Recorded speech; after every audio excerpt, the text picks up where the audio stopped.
Hello everyone and welcome. It's time for a final stream of the Battlefield 6 beta. And yeah, hopefully we're gonna have some fun. Gonna level like a few of the last weapons, give an overall closure on the beta. And yeah. Hopefully we're gonna have a good time, and that's gonna be the last of this game probably for a while. Probably not Battlefield, because as I said, we had the data mine, so we probably will be playing Battlefield 2042 soon again on goddamn Iwo Jima of all maps. And welcome. Hope you all have had a nice Saturday. I mostly slept. Because it was very early yesterday.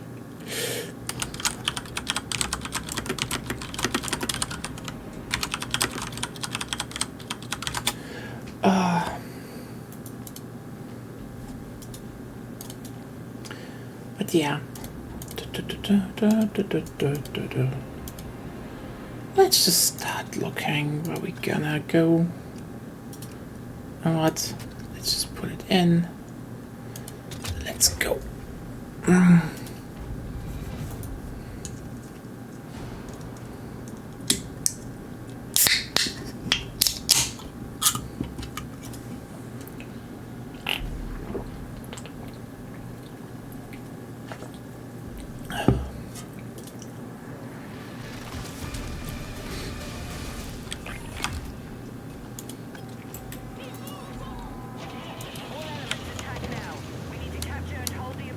Honestly, I am enjoying this game a lot. Like, it's weird to really just sit down and be like, hey, I'm really excited for a sequel. Oh, you know, a new entry in the series, because like, with all the other ones I was always like, yeah, this is Battlefield, I'll play it. And I had fun, you know. I had people playing, I got people in. It was always enjoyable. But like, it's kind of interesting to finally have a title again where where I play the beta and I'm like, oh yeah, no, I want to play this on my own, even if no one is here. There are gonna be people playing, probably. I always get people into playing Battlefield. Because like,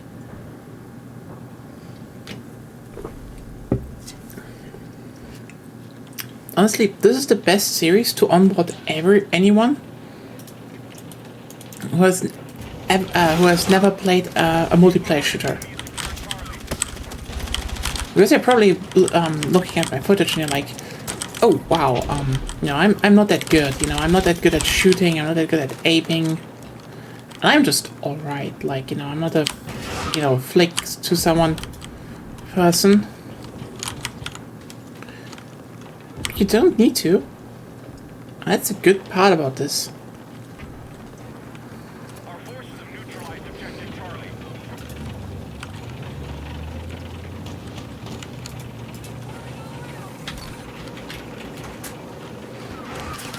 Yeah. Oh, there he was. We've taken objective Charlie.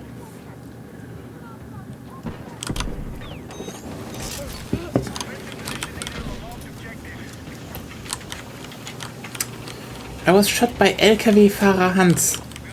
He's the friend of Stapelfahrer Klaus. There we go.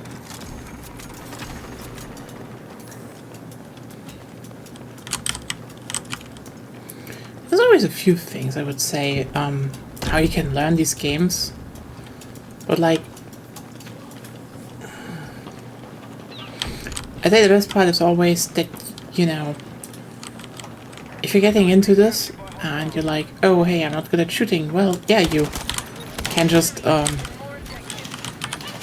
play support and drop down health and ammo and revive, and you're already doing something good. You're already doing something pretty useful to the team, actually.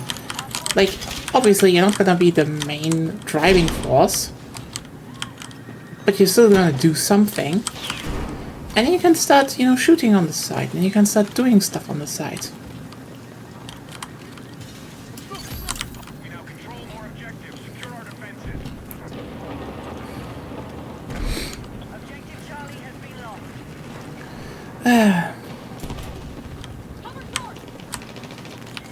Objective Echo has been secured.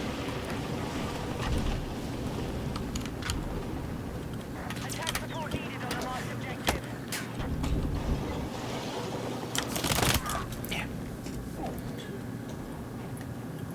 We are attacking objective Delta. Guys, hostiles are ahead of us. We need to hit back.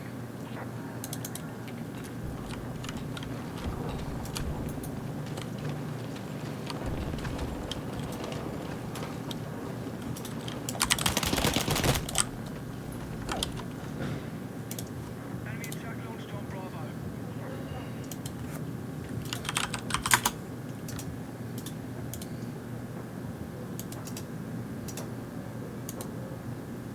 We now hold.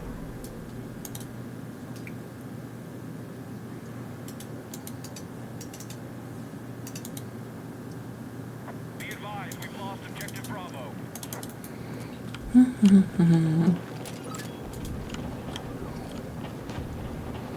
Oh, there's actually some stuff done on the pistol. Be advised, the enemy has taken objective Bravo.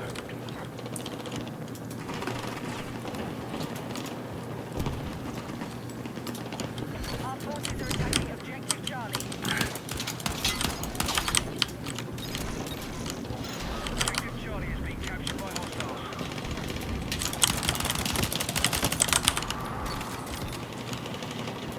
Objective Charlie is in enemy hands. We're targeting objective Bravo.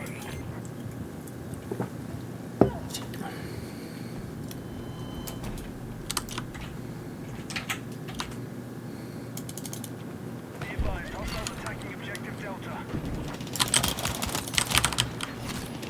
There we go.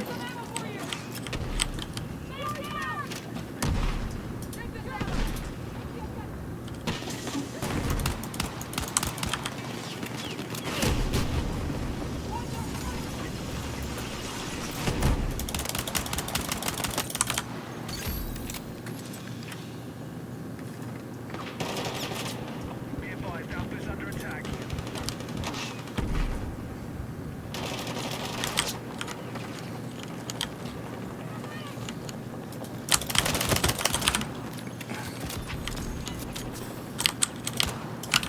There we go. Be advised, enemy attack launched on Bravo. Doing pretty good.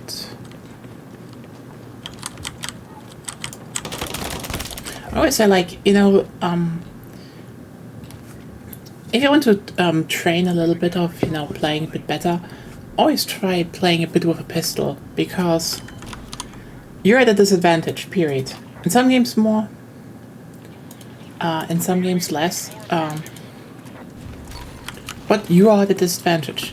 So you generally need to play a little bit differently to regain some advantage.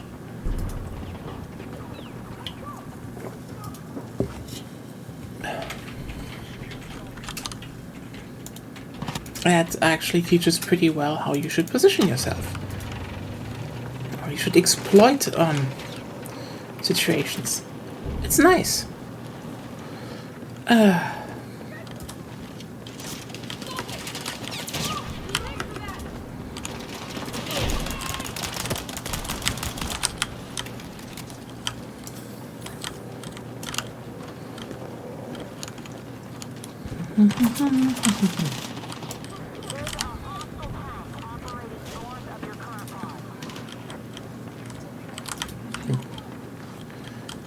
So,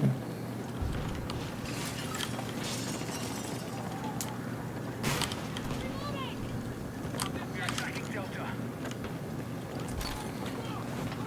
Our forces control more objectives than the enemy. hey, Secured an early advantage.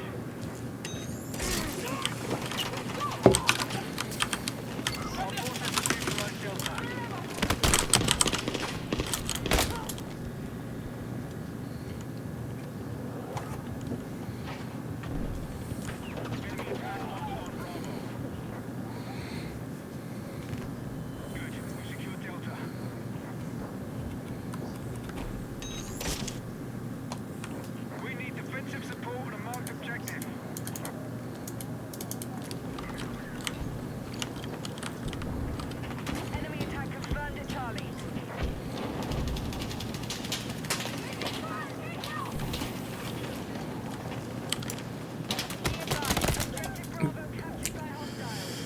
see that one.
I hate honestly, it's very funny that clanker has actually become a word being used against AI and people who, you know, are like, oh, AI is the best going forward.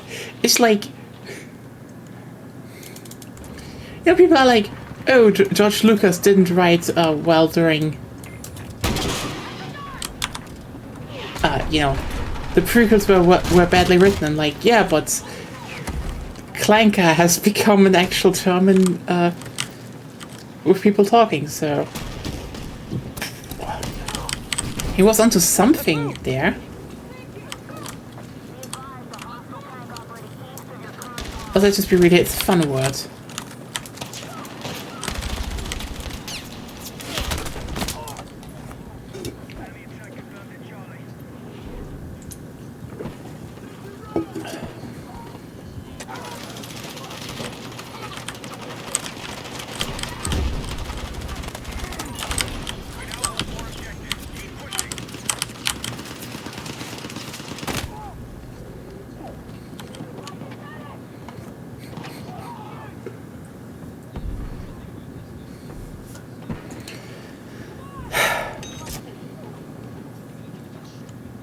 Okay, I wonder if this is actually a clever sex joke, because I was just killed by pleb. But because this game hasn't, you know, oh, you see every single damage hit that you got that killed you. Now it stands pleb, pleb, pleb, pleb, pleb. So like, is this clever or not?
Oh yeah.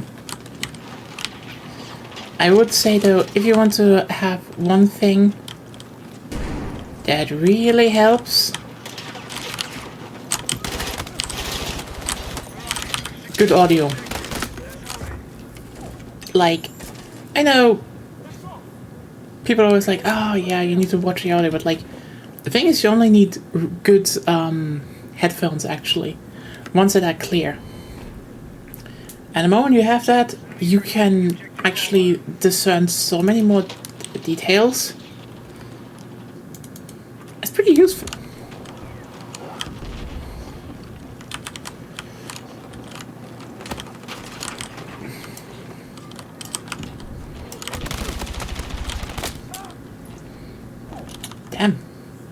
Oh! I was killed by Xul. The good old Heroes of the Storm days come back.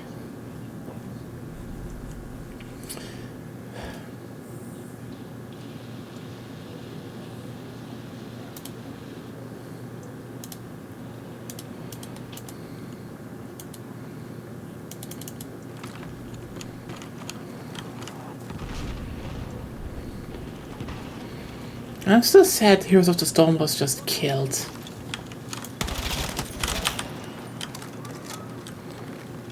And like...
Wow.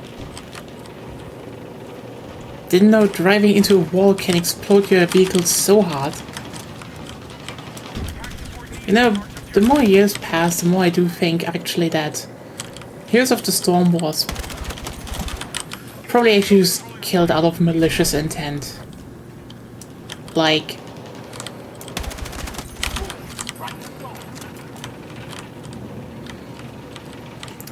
especially when I think about how much this game did right, and what, you know, and how Blizzard's not only company culture, but like some design philosophies changed.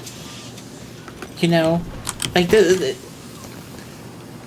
was definitely feeling like they gutted out like the last people that really wanted to make a game there.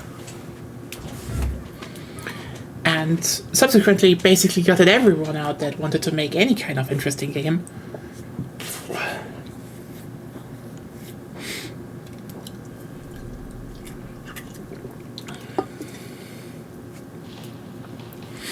Like...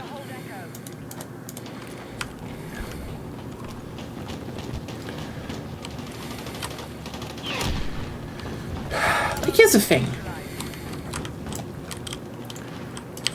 I do think the big problem this studio had was just Overwatch. I mean, okay, also just the whole, you know, sex offender thing. But like, when it comes to a design shift, it was Overwatch. Because like, wanted or not, Overwatch was kind of a disaster in what they made. As in, you know, it came out and it was a good game.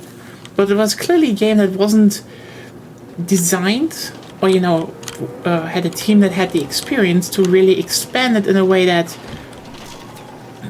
would keep the strength of launch Overwatch and, you know, just made more of that. But what it had was gambling. And the thing is, let's just be pretty clear about that. Oh, people fucking loved that gambling.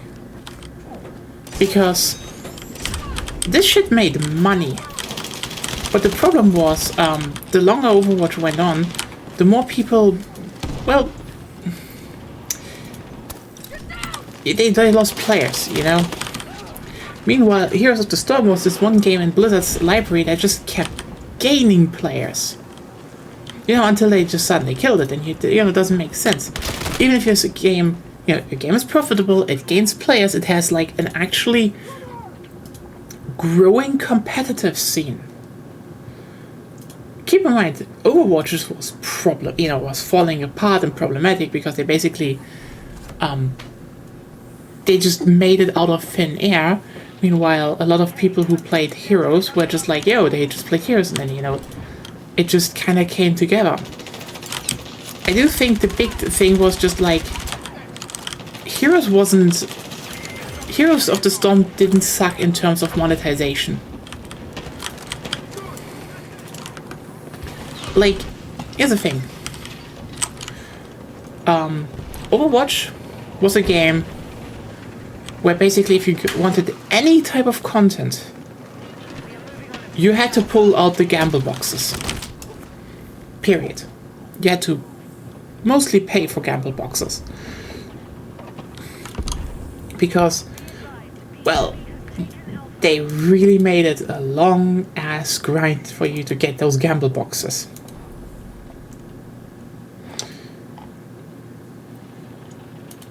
Things though, if you then look over the Heroes of the Storm, you're like, well, but it also had gamble boxes. Yeah, the difference is you couldn't buy them.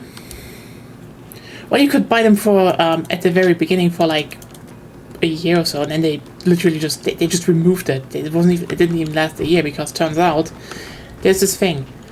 This wasn't the only way to get to shit. If you wanted something, you could just buy it. So it was more sensible for everyone involved to just not buy loot boxes. However, you fucking got a lot of them. As in like, every time a character leveled up, you got a box. And here's the thing. The first 5 to 8 levels or so of a character, they were really fast. So the moment you had a character, you had 8 boxes. That's just free content. And there was a bunch of stuff. Like, I got like at least 5 heroes out of that I never had to pay any in-game money for. So yeah, it was pretty nice.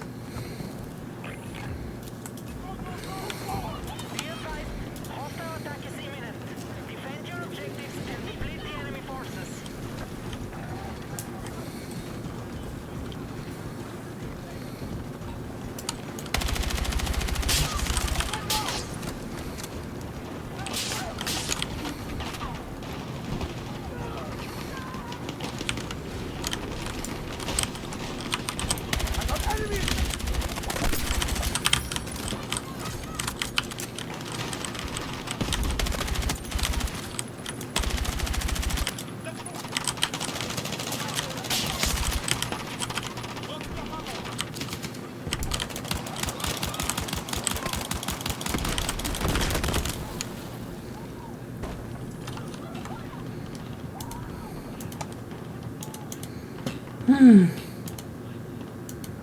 But yeah, what can I say? Imagine you have a game that is currently growing. Definitely in internal metrics, you can see how people switch over from the one game where everyone just keeps on gambling to the one where they don't need to.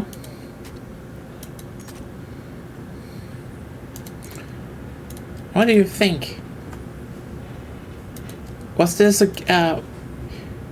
did you really think they killed Heroes of the Storm because it was unsuccessful, or because it was becoming too successful, and then maybe everyone would just be like, "Hey, why isn't Overwatch doing all these things that would make it a nicer game?"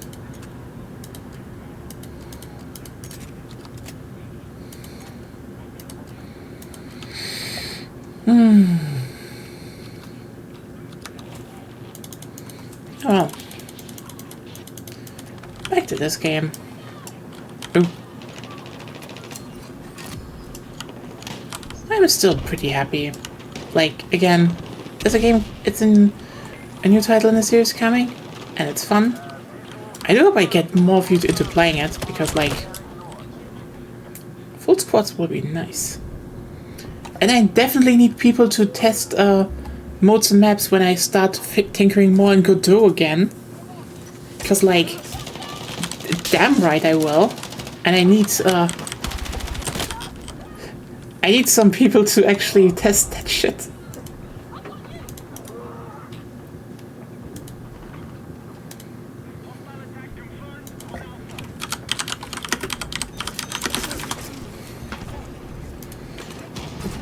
Yeah.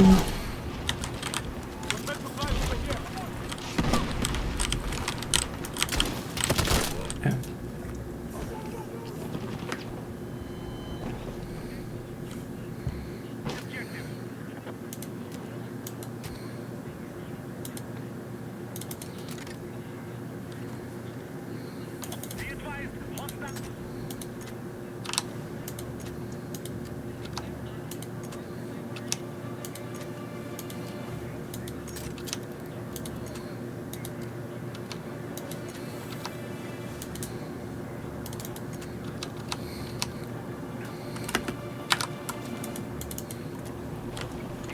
Oh damn, second sector.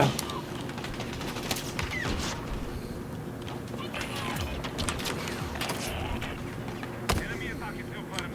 Defend the sector.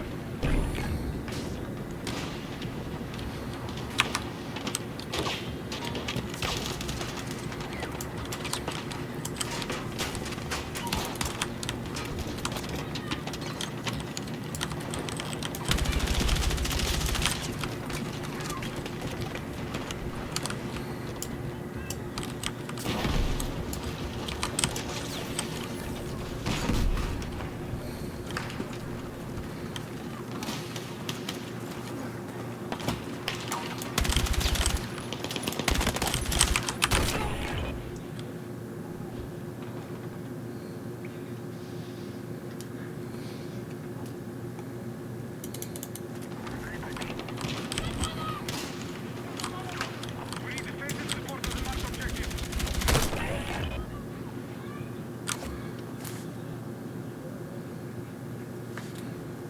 Targeting the mission area.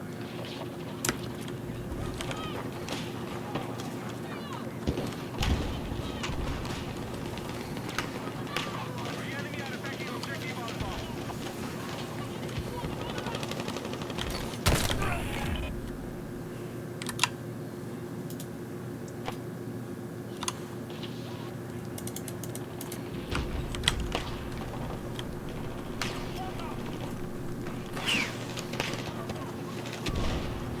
Let's go.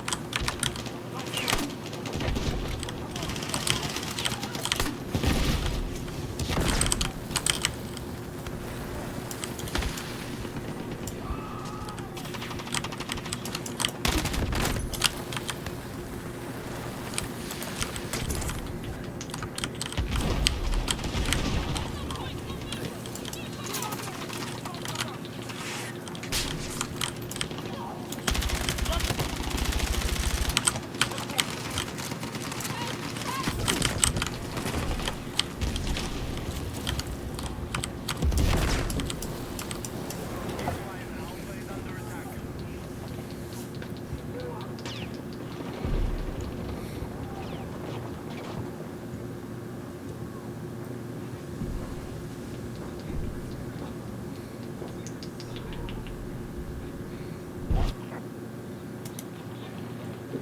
We need attack support on the marked objective.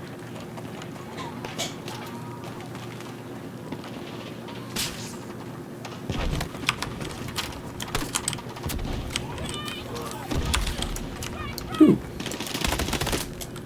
Damn.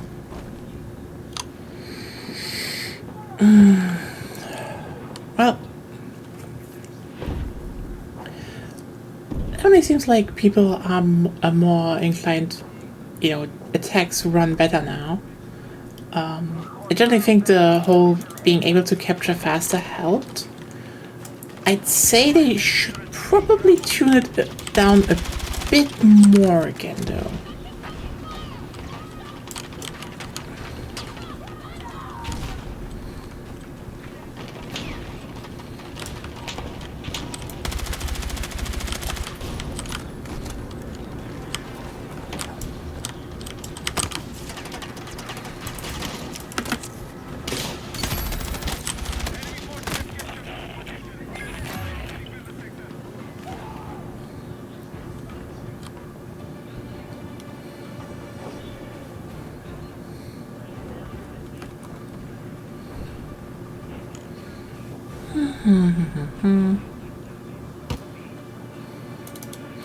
Nice. Actually defending the third sector now.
Almost. Wrong corner.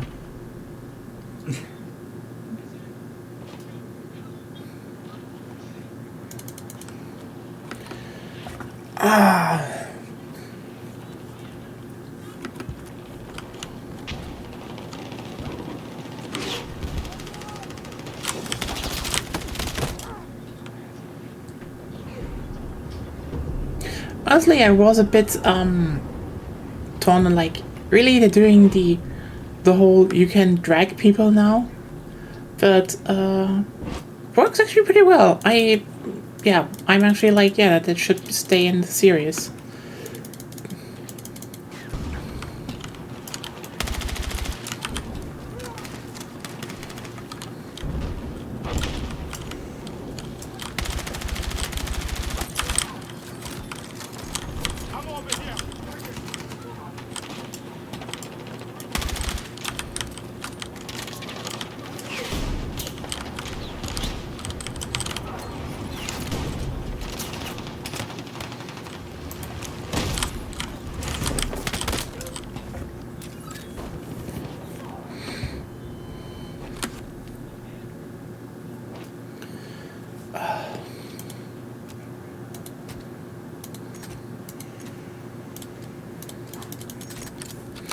There we go. Much more like it.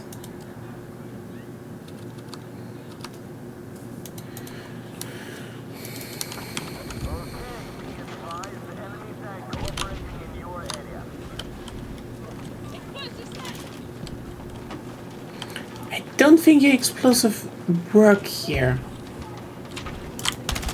Like, the thing about them is that, you know, a tank has to drive close and then it's like, boom.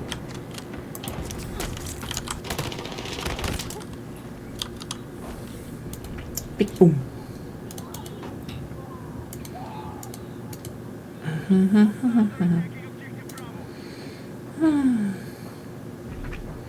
It's always kind of stupid when people, you know, there's one topic I always find interesting when people are like, oh, you know, mechanics this a series should keep, and like, the thing is, every time, you know, people start talking about video games, especially longer running ones, even, and I will say this, not with more well understood and simplistic ones like, you know, shooters, you just realize how many people have no idea about design, or, you know, design conceptualization, or practical you know, practical you know, availability, or, you know, modding, for that example. Like, I actually hate the phrase, oh, modding will take care of. Take care of what? Take care of what exactly? I hate the line, oh, but modding. Modding is not there to solve your problems. Modding is not there to excuse bad design by developers. Modding is there so people can fuck around.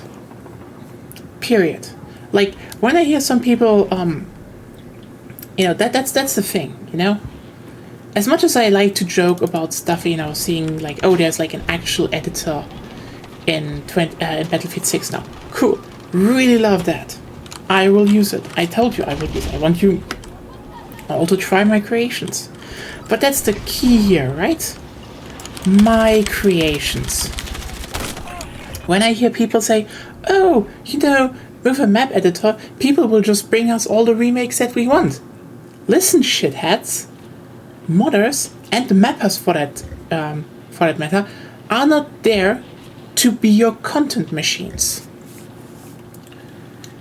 We should be doing all the shit we want. Sometimes, yes, that is, hey, I'm a bit bummed out by the game mode we're playing mainly, so I'm going to sit down and maybe do a little bit of a better version of that. Sure, that happens. But overall, someone should be able to just do their own thing, even if it sucks. There's no superiority in mods, there's no, but there's also not an inherent mods will solve the problems of a video game thing, because, like, no. And I do not want that. Because I do think when a game has problems, the fucking devs should do it. Like, there are, for example, that is always like this, it's always this thing I hear. Like, oh, mods, what? No, mods shouldn't. Like, City Skylines is a game that just has problems out of the gate. Stuff the devs could have fixed. And people are like, yeah, just install mods. No, the devs should fix the game. Period. Second game, people are like, yeah, it kinda sucks, but mods will shh. That's how you get bad stuff. And again, modders should not be there to fix stuff on your behalf. That might be a happy accident, but honestly, here's the thing. Good example.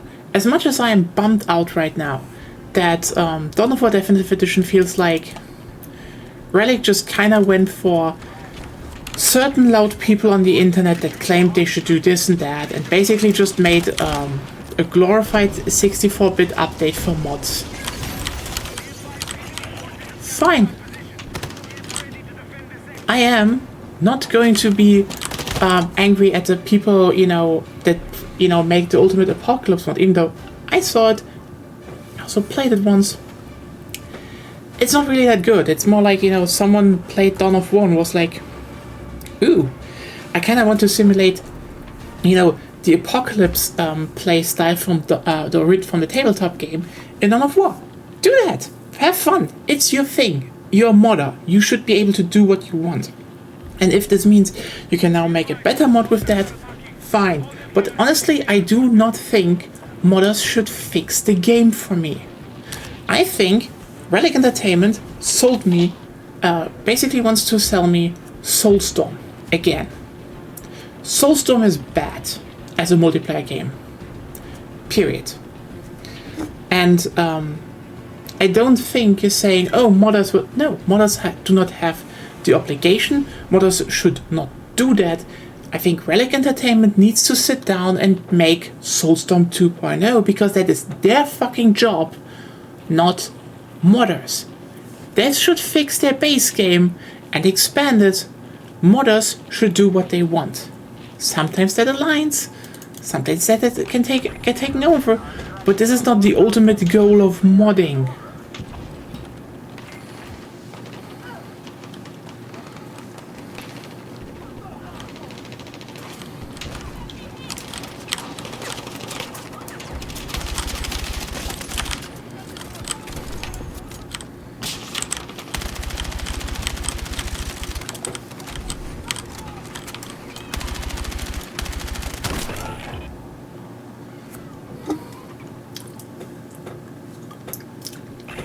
Like, when I play Half-Life 2, I mean, hell, I played through Half-Life 2 recently again.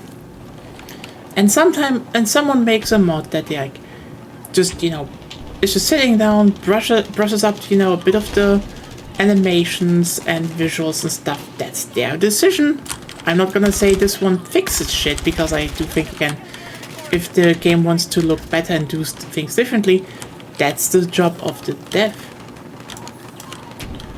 I would rather want that, in the end, people would keep using Half-Life 2 to make stuff like Horror House 2. Holy shit, remember Horror House 2? I should probably try getting that one running again, because Horror House 2 is a great mod.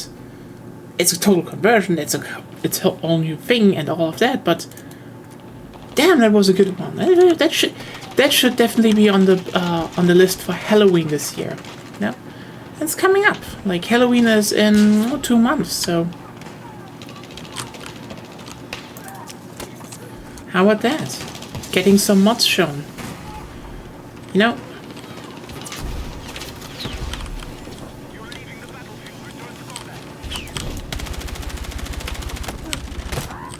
Like, I do think the whole mods will fix everything is just kind of an extension of the general entitlement a lot of players, video game players have. It's just this expectation someone else will do the job for them. And like, no, either you live with it, you don't buy it, or, let's just be real here,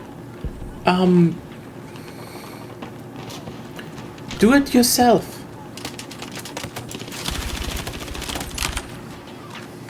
I'm not sitting here saying, oh hey, what all the people can do in the editor in Battlefield 6. I think about, hey, what can I do in there? I'm a stupid little pea brain. I can't program. I'm learning it. I got progress this week, and I hope to expand that soon. But the thing is, I want to make my stuff. I want to learn it. I want to actually get my teeth into that, into the nitty-gritty details and just do things. I won't make you the Wake Island remake because I do not think I should be making the Wake Island remake. You know what the one situation is where I would make the Wake Island remake? If I make maps and then someone that dies is like, hey, we like what you're doing here, how about we hire you and we pay you and you make the map for us? Because at that point it would be my job to do it. Before that, no, I'm gonna make the ultimate container map and you can't do anything about that.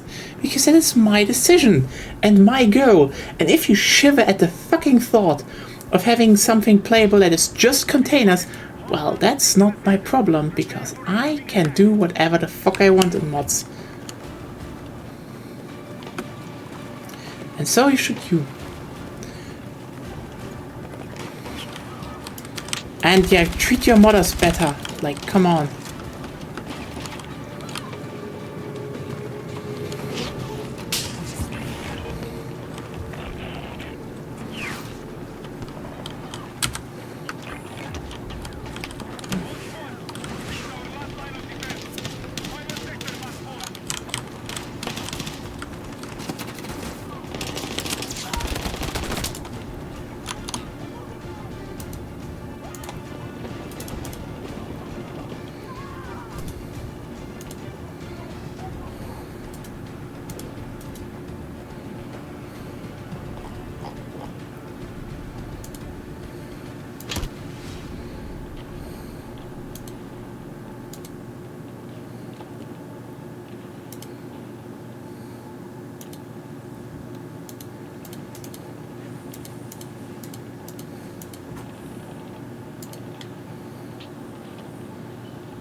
Nice.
It's pretty uniform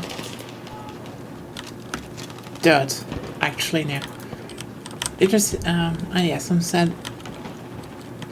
Honestly, I find those, I forgot how they are called, barrier. Something barrier. They're actually pretty interesting.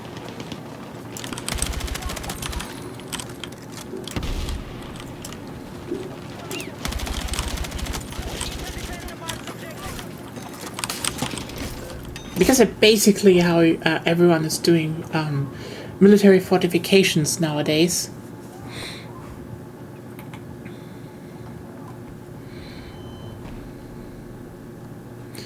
Because it's just actually kind of just that cheap and easy and just have so many upsides.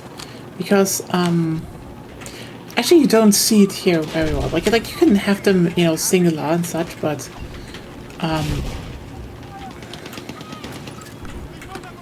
basically the point of them is you have like basically there's a pretty resistant fabric and especially also fire resistant fabric in it, you know, lining them, and then some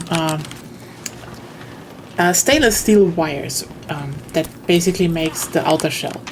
And the thing is, you can just fold them up and then put dirt in, you know, compact it a bit while you're doing that, and boom, you have a barrier. It's just way faster and better than you know, sandbags. People still use sandbags. Don't get me wrong. Like you see here, and like generally, you know, if you have smaller fortifications and you need to, you know, make some smaller boxes and such. Yeah, sure, sandbags make total sense. But in generally, the design of these boxes is just pretty well made. Funny enough, they actually were made to stop flooding, and that's why they were used first. Then, you know, after the first time they were used, the military was basically just like, hold up. These things make pretty banger fortifications.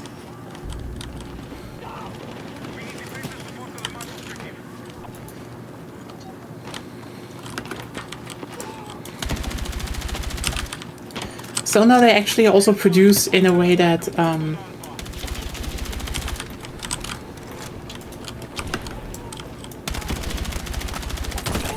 you can actually just pull them out, like, you know, they're in a container, or and you basically put on the container.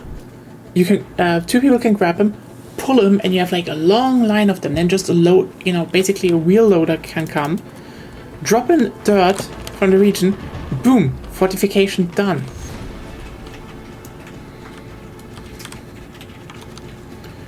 Cool shit.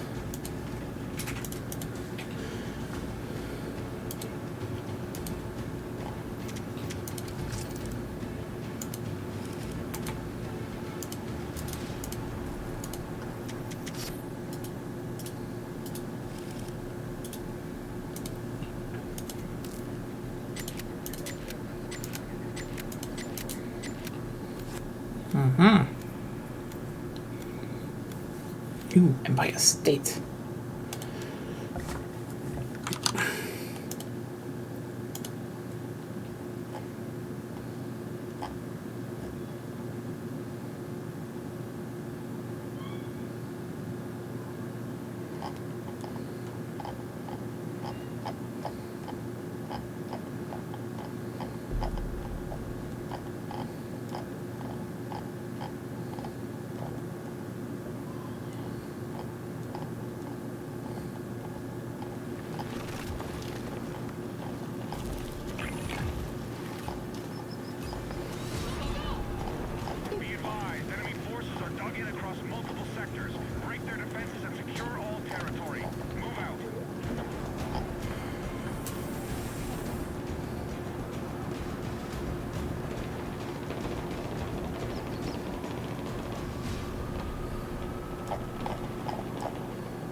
And there we go.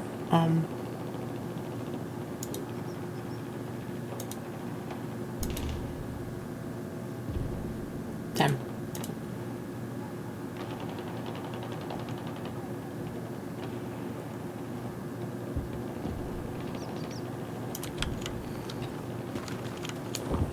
Ooh, right, we can actually look. Ooh, wait a second, we're on this map, and this is. And we attack us, so wait a second, you can actually go. No. Hello, stop doing that. Okay.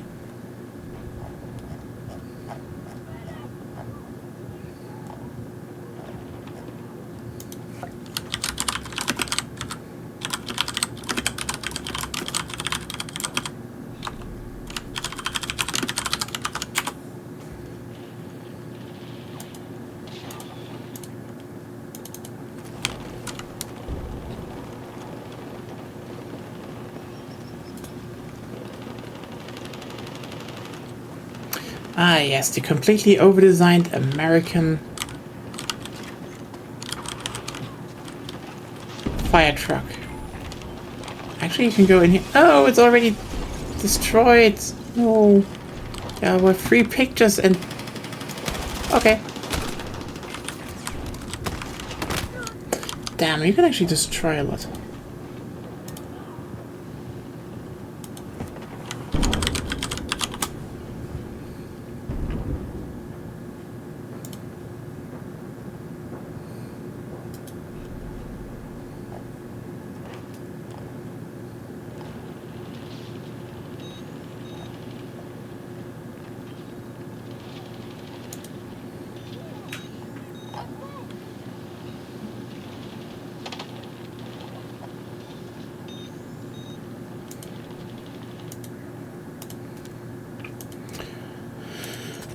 Okay, what do we want here?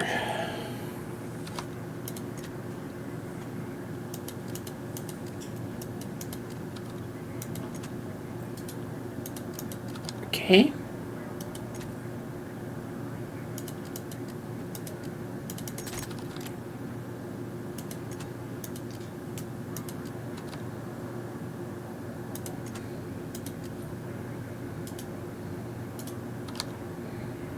Interesting. Okay, okay. I see. I see.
I really don't know what the those extra kill feed things stand for.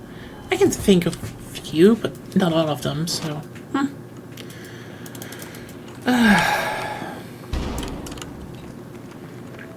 still September rolling around. Damn. Be advised, objective Alpha is in enemy hands.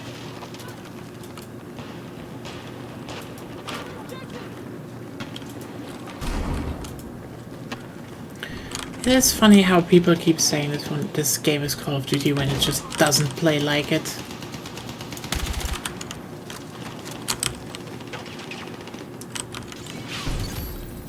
We now hold objective Bravo. Nice one.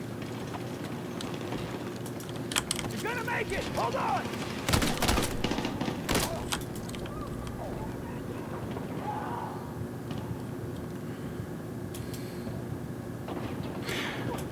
Do hope they have a good burst rifle in the game. I guess this is one thing I kind of always have a problem with the series. Like, I mean, they're always like, "Oh no, this rifle is typically not burst." Yeah, but who cares? Burst rifles only really work if you can't, just suddenly turn them on in a video game. They only work if you can't turn them into full auto suddenly.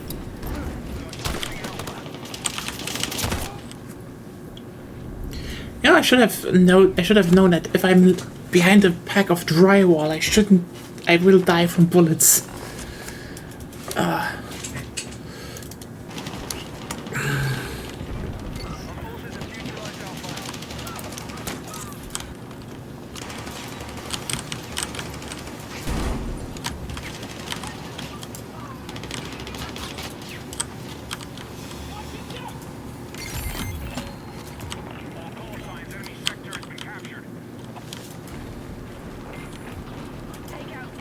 Honestly, it's always so weird when people say this game looks and has the same destruction as previous games, because, like, especially on this map, sometimes you go into a room.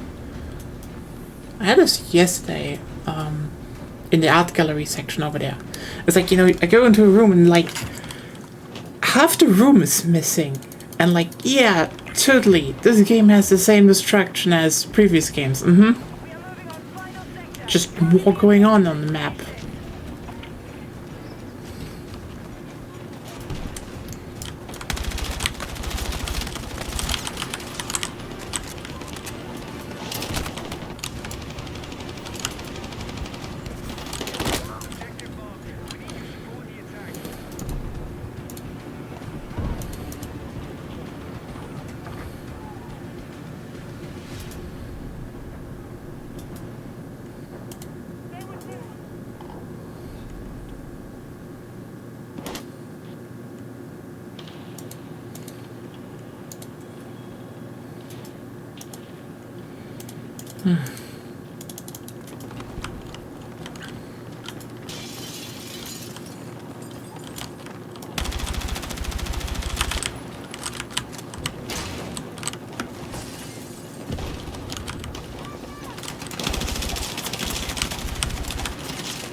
Ah.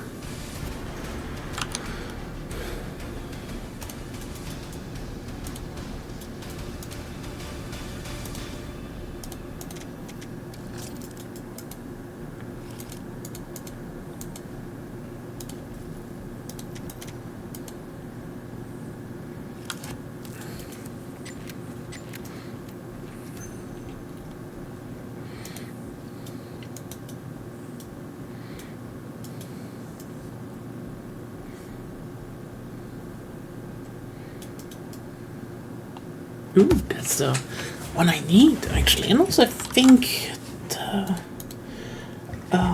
in terms of attachments, I do need polymer casing, interestingly. So let's see how that actually turns out in the end.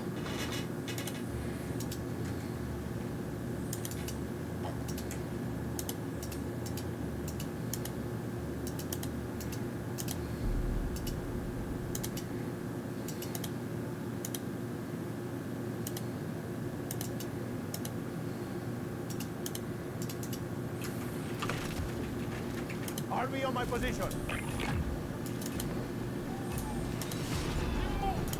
Be advised, enemy forces are advancing on our position. Defend the sector and complete their numbers.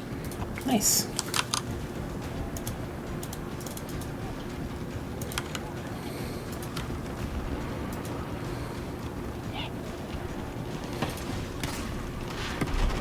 I think afterwards I have an idea what we could switch to. We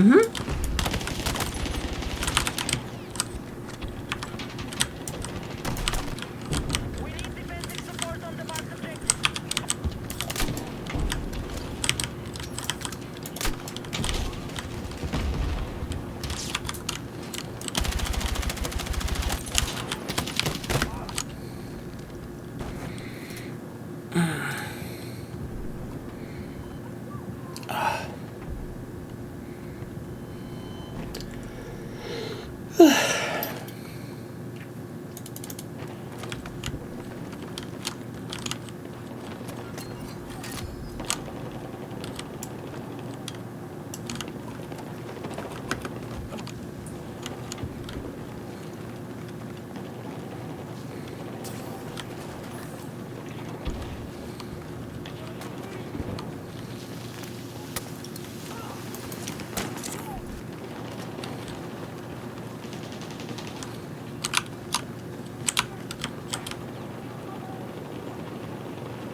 Damn.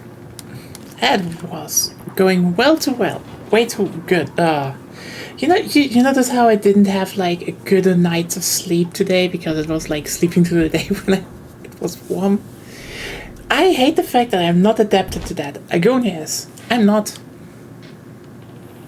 Yes, you are. I know. You're like, it's 33 degrees outside. I sleep. And I'm like, ugh. And you're like, just sleep. You can be awake during the night. And I'm just like, no, it's just like, I just can't. Ooh, that's nice bread.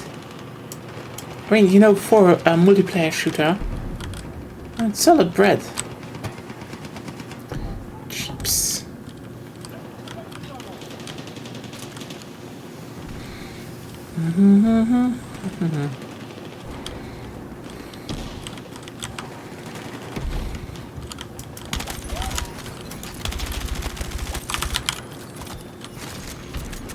There we go. We can actually walk up there.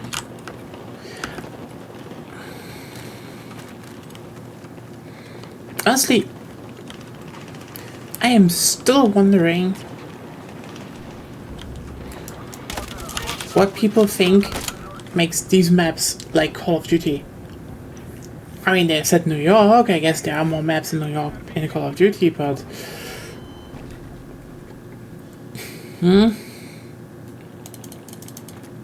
like, oh, but they're small. Eh? Grand Bazaar was also small.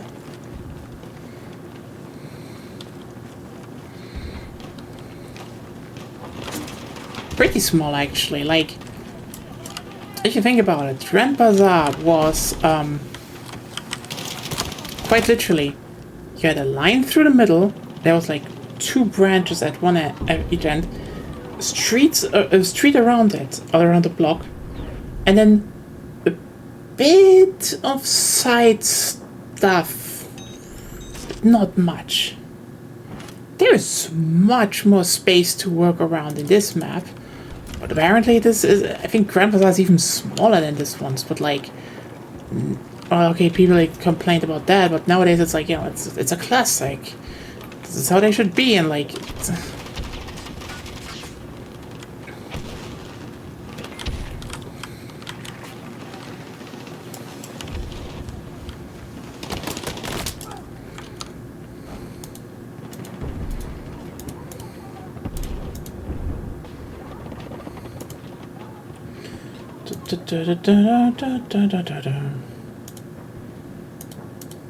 also very funny to me when people then say like, ah, look at a comparison with, you know, map X, and instead, like, for example, you know, Caspian Border. Like, yeah, so Caspian Border, bigger, open map.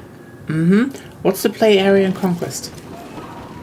As in, where are 90% of people most of the time on this map, and overlay that with every other map, and suddenly it makes a lot more sense. But, you know,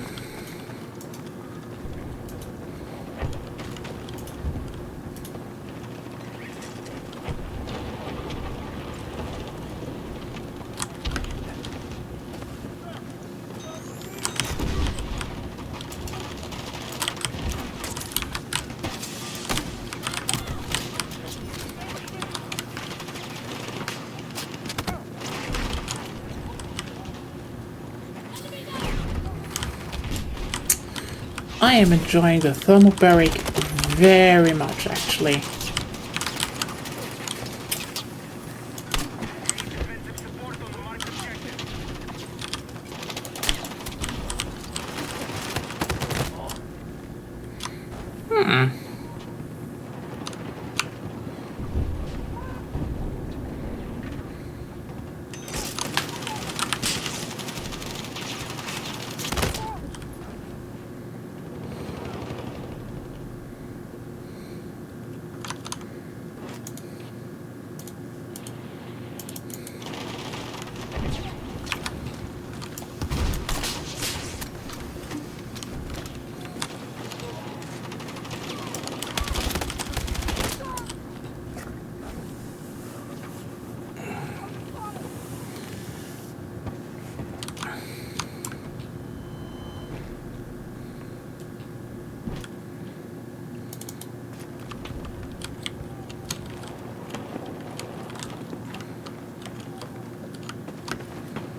Did someone just hit me with a rocket launcher? That's rude.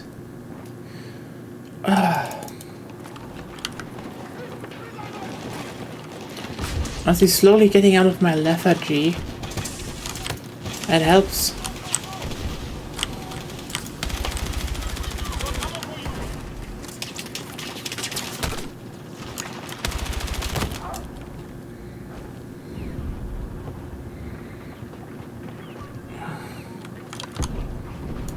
Dun, dun, dun, dun, dun, dun, dun.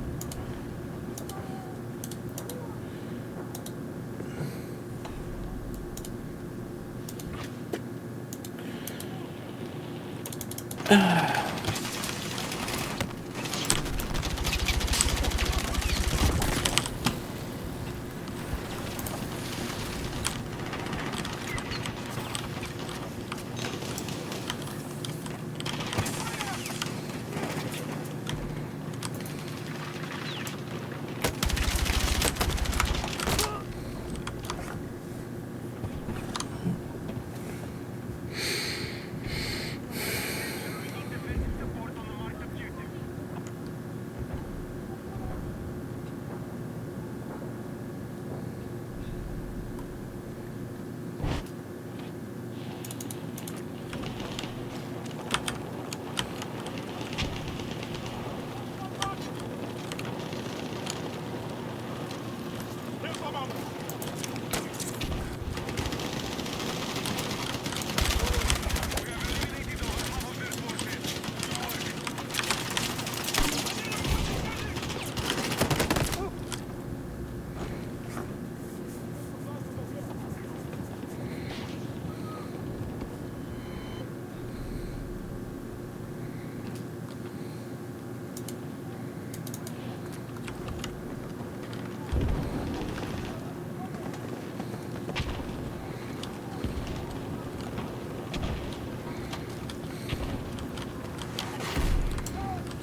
The enemy are attacking objective Alpha.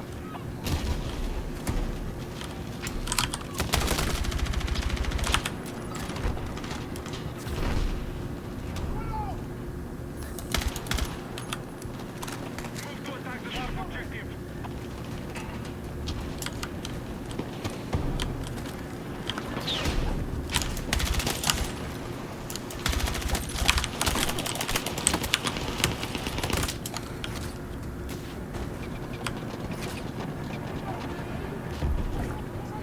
Triple kill with thermobaric. I was like, yeah, they're in the hole. So like, let's get the Molotov grenade launcher out. It's always good. I really like. Why did I use it until now? That's fun. Strong, but sure, but fun. You still need to know where to aim.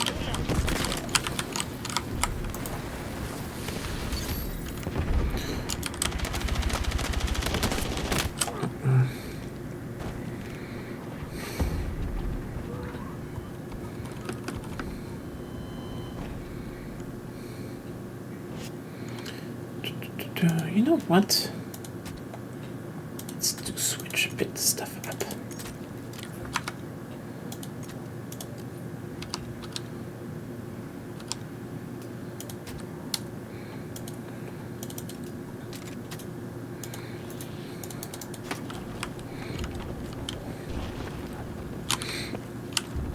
One of the guns moving over from 2042 basically, so the NBK pretty good in this one. So let's see about that.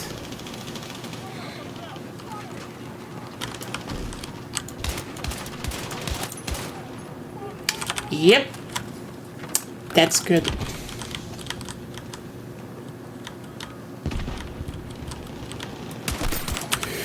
Mm-hmm.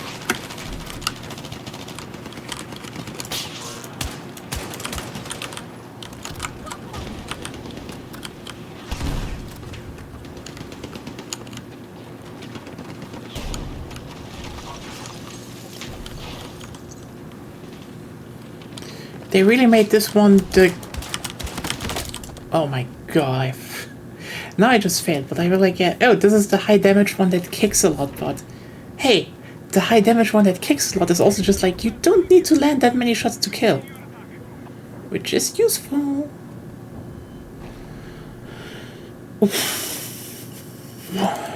Here, that enemy team definitely has a problem.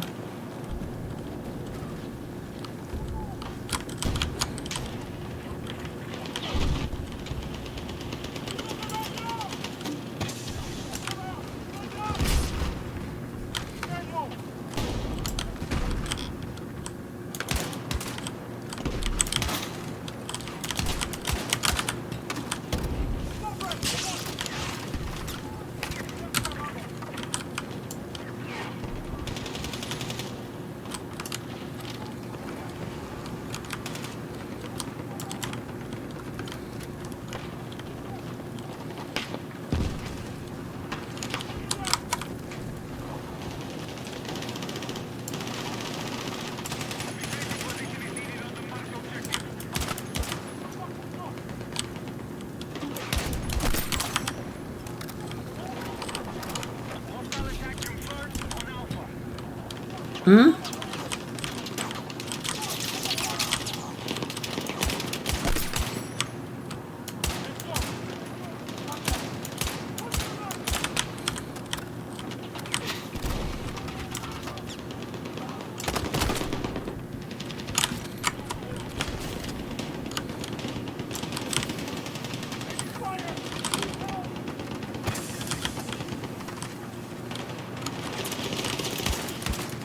Hostile forces are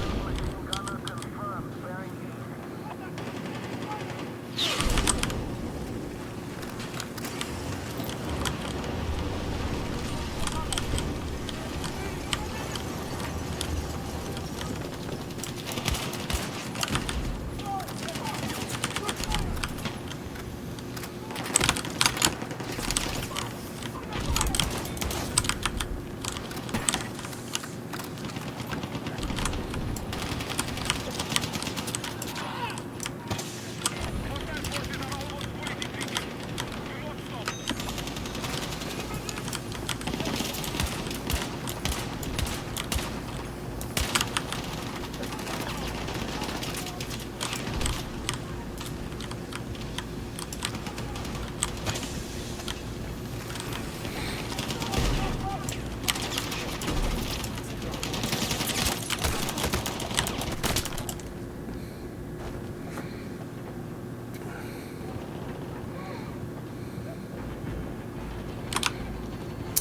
Damn, we're already rolling over them. We need to defend the mark objective.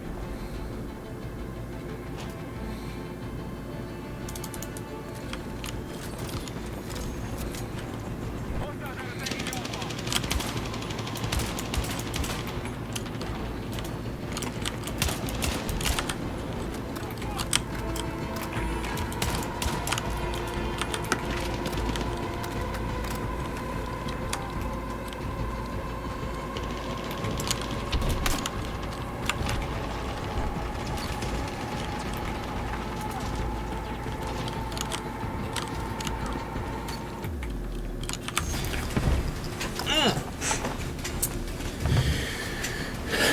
Damn. This game has a DMI I like. It's good.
Alright,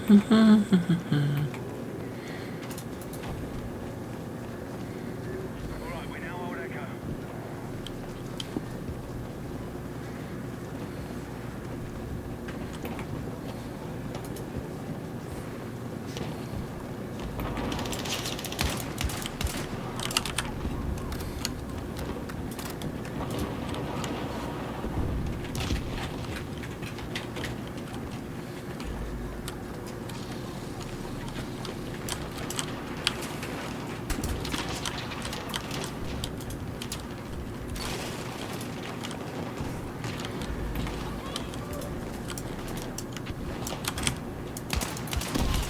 Objective Charlie is being secured.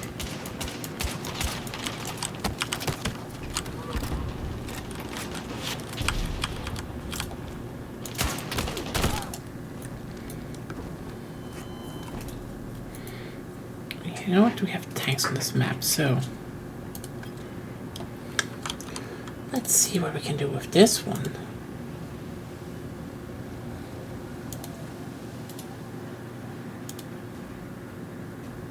Defensive position needed on the marked objective.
iPod and Bybot.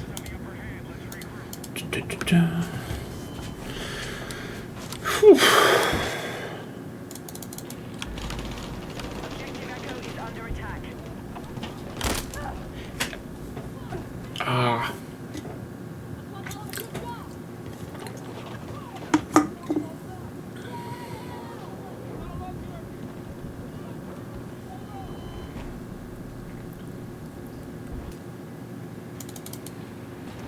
Objective Echo is under attack.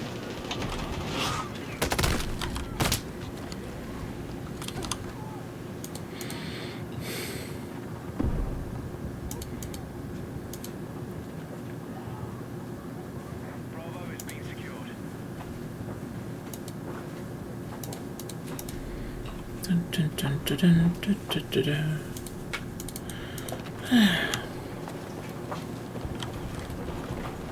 The enemy still controls more objectives.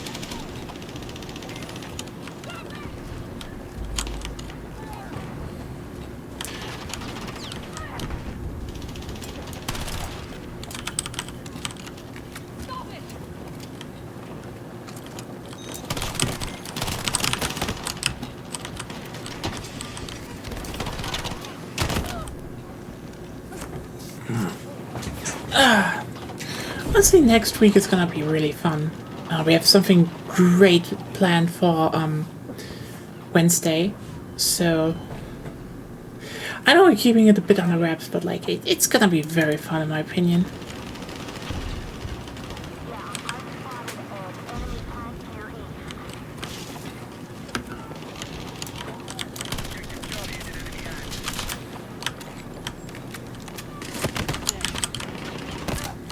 Damn it.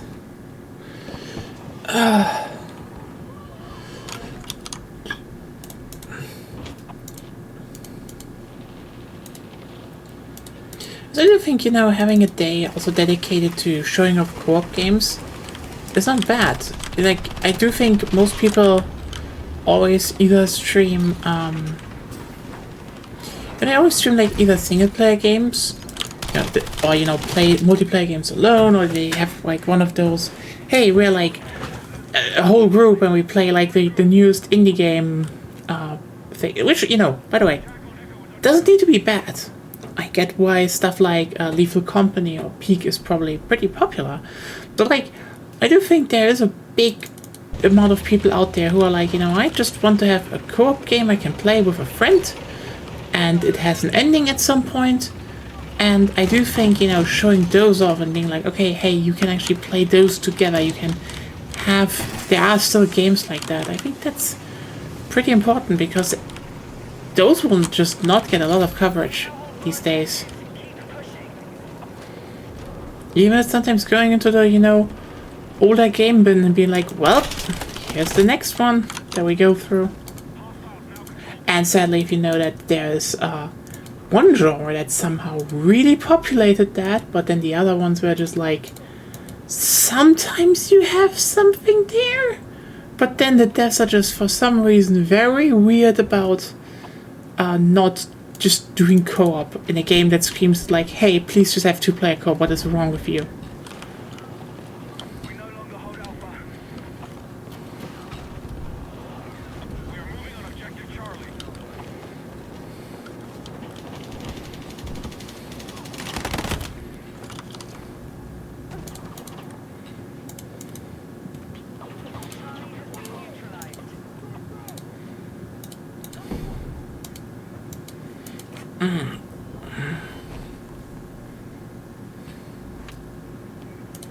Okay, objective Alpha is under our control.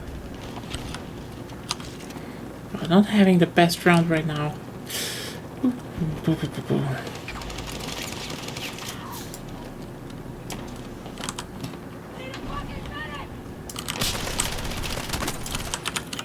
Alpha is under attack.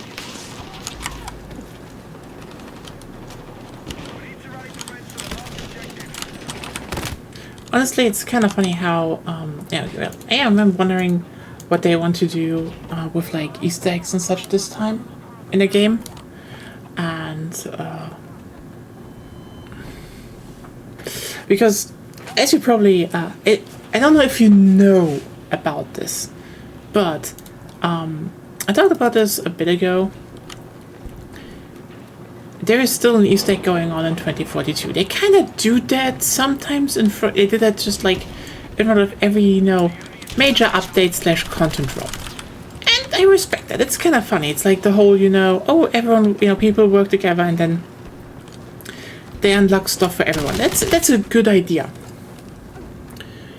But people got stuck. So they've sent out hints. And people solved stuff. I have actually not done that step yet, but still. And then they got stuck again. Funny. So technically I need to still catch up on that, but I don't know when I do that. Maybe when everything else is solved, I will just kick someone and be like, hey, help me.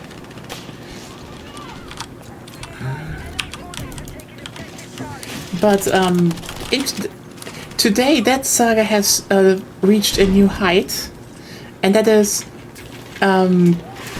they put out another hint, and you need to now put the word hint in very big quotation marks in your mind, because this was basically just almost solving it, which is just so funny, because it's like, yeah, as Datamines said, hey, they are apparently they still want to do like a major update before the next game is coming out, you know, and that people can enjoy that update. And like, I am all for that. I do want to have like a month to play the new map and all that. Fair. The thing is just, if you're like doing the whole, hey, people need to solve the Easter egg before we can drop the update, you're starting to get into the situation of, ooh, I just got like, that's the first time my mind went off. What the fuck? Yeah, this is like, now they were like in a bind, so they were basically just handing out the result for the step, and now everyone was. And then it turns out that most people just ran on false assumptions because they found hints for, you know, the next step and assumed it was for the previous step. So they kind of locked themselves into a mind trap, and it's like, yeah, oops. But yeah, now it's solved. And it wouldn't surprise me if, you know, even as we speak here, that, you know, the message will come, yo! We figured out the rest. Hooray!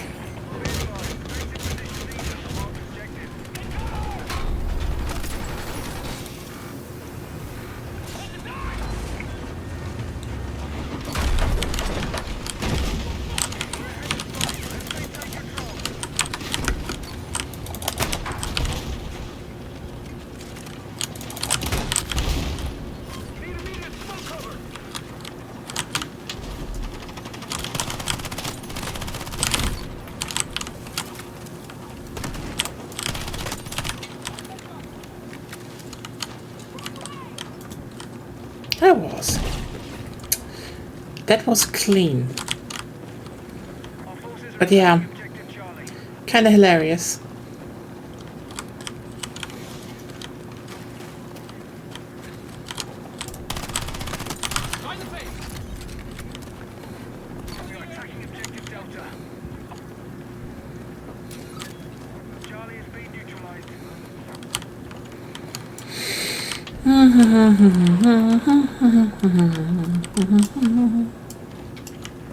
But yeah, having some good co-op games to show off is always like, I just like it. I do think people need to know more about, hey, you can play this game together with 2 people. And yeah.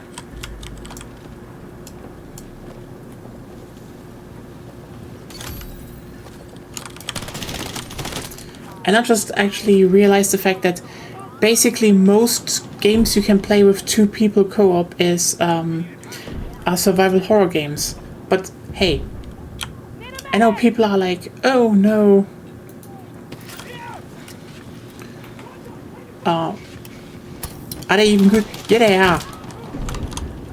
One day, I will get Agonia to play with me through Resident Evil 5 on stream. And we're playing it on the highest difficulty, and we're gonna show you how much fucking fun that game is. Because, I mean, what is love if not drop-kicking zombies together to death? That was fun.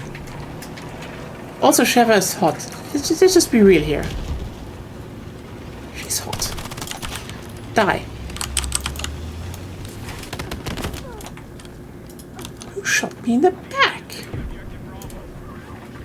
That's illegal.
Sorry if I'm a bit louder with my breathing today.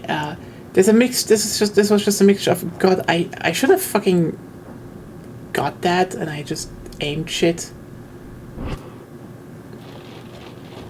And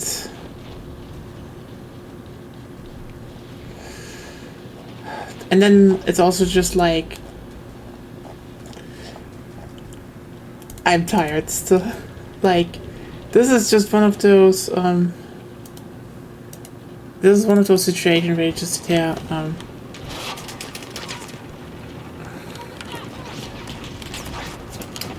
just like, yep, this was my damn, this was my tiredness.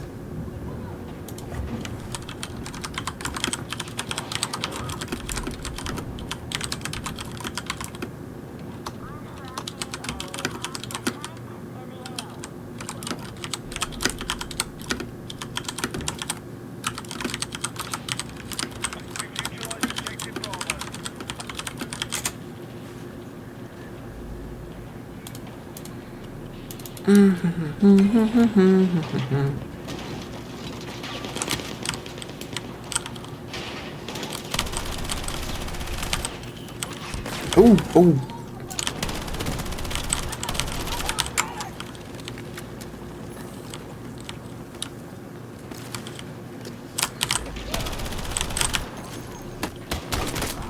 I do like that when you that's actually another small detail I really, really like. See, aside from the fact that, you know, you can now, you can still revive team members, squad members, by just, more slowly than supports. I would like, actually, that it's a little bit weird that, basically supports also use syringes when they drag. It's like, yeah, I don't know.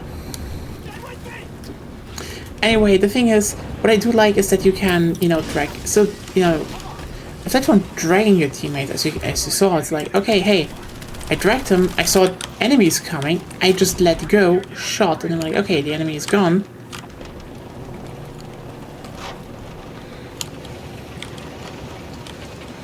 And I could just continue reviving where I left off.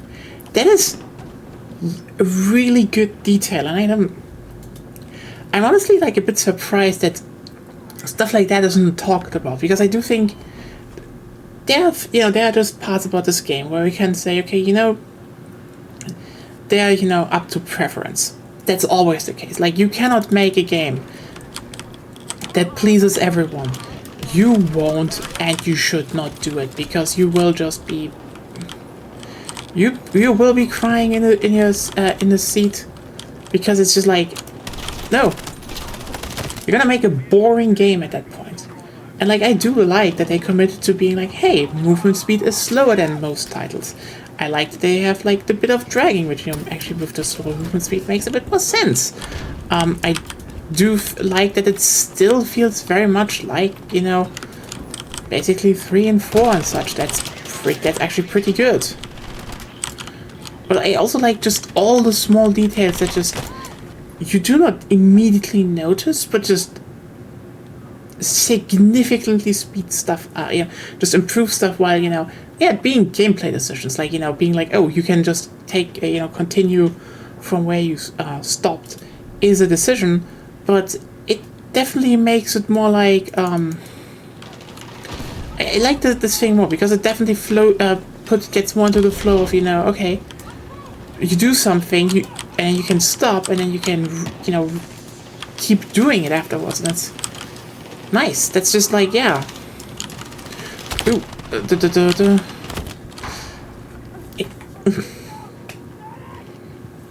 That's how you get a good flow in the game.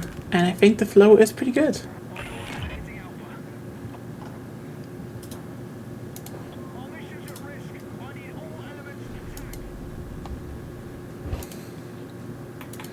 Yeah, all the other stuff I can tell is like, when people tell me, oh, what's the problem of this game? Mostly tech stuff. Let's just be real, it's mostly tech stuff.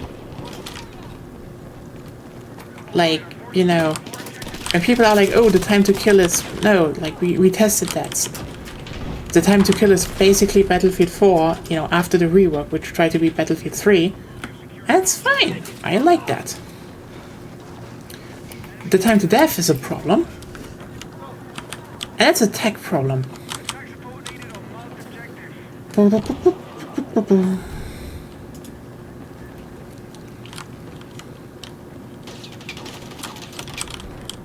been lost. There's someone there. Oh, okay. Wasn't there? Am I actually hallucinating now? Enemy has secured Bravo. Oh well. Objective, let's rally and counter. Be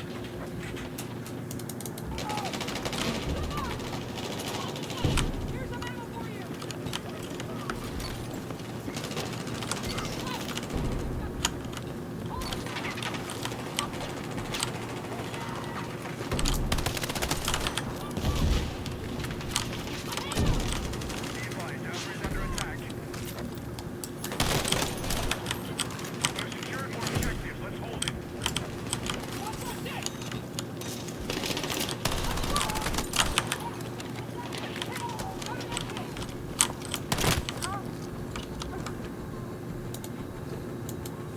Be advised, objective Charlie has been captured by hostiles.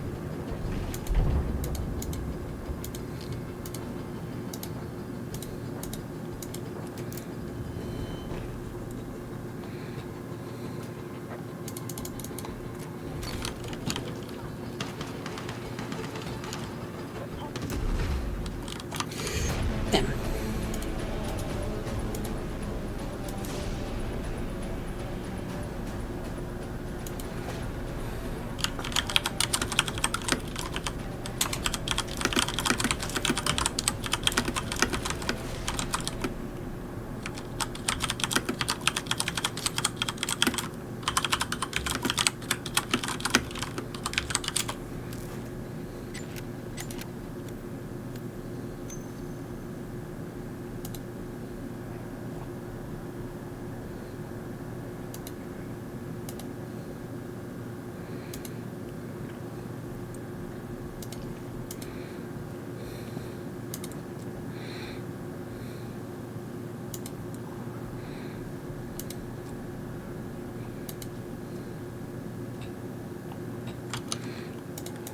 Right.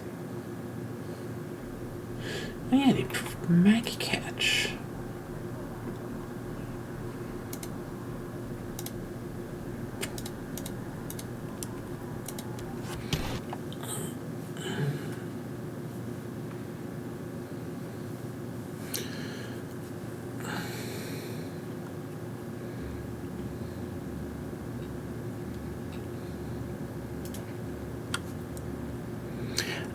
I think it said Conquest, but well.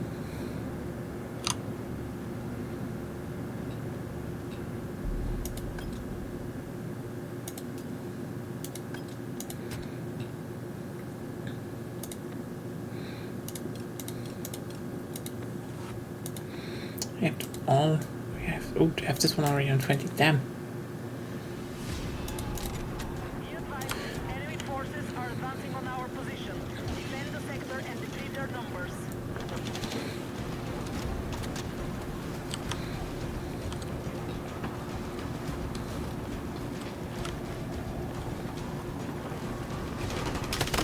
Yeah.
Oh no, we have the Dinkeldirt on our team. Ah, that was fast. Damn.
I do find it still funny how they animated that people who use LMGs in this game hold them like on the hip, and it's like, is this a thing? It feels a very action movie, but kind of funny. That you at least see it instantly, like, oh yeah, that's an LMG. So I'm not complaining about it. I just find it a bit goofy. Okay.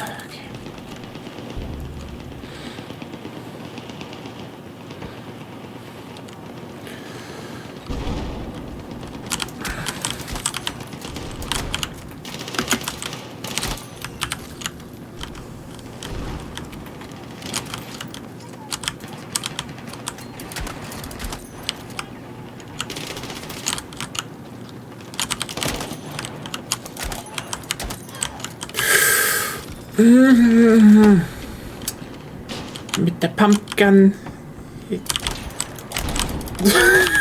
Okay. Okay, that was good. The shotgun really is kind of strong, but also like, I don't know. I know they probably said they want to know, but like, it's a fun shotgun right now, and usually the shotguns are not as good, so very torn. Because this is the thing. I know this is probably gonna be. It's probably gonna be one of those guns where, you know, when the game comes out, it's actually gonna be underused, and then it gets a buff, and then everyone's like, then people overlook it, and then, you know, everyone's like, oh yeah, this shotgun might be a bit like, oh, it's a shotgun, but no, it's fine. Even though it might have in the end better stats than in the beta.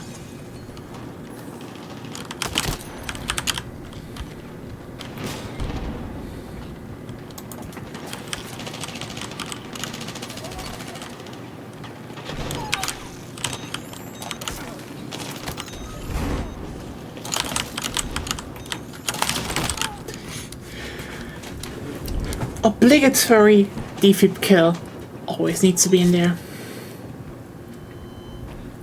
I think every time I stream this game now I got a defib kill, so nice.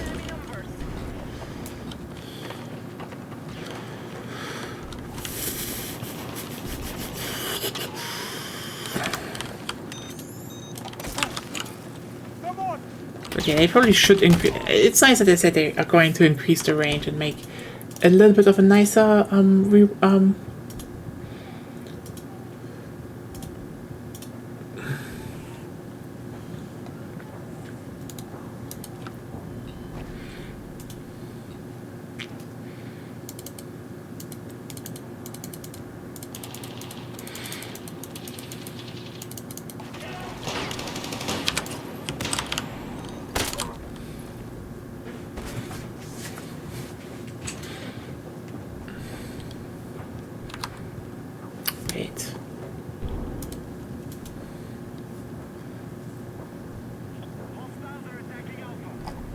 No?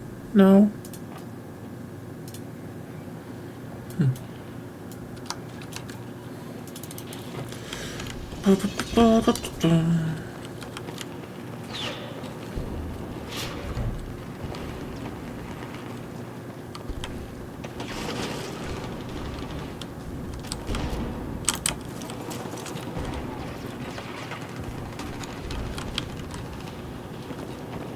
We are attempting to capture Bravo.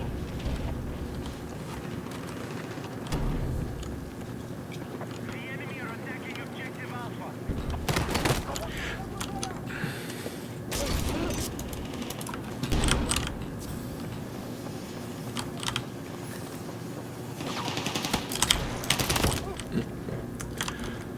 I fumbled that one.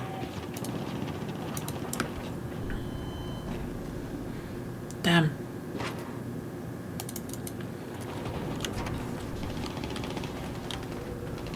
We've neutralized objective Bravo.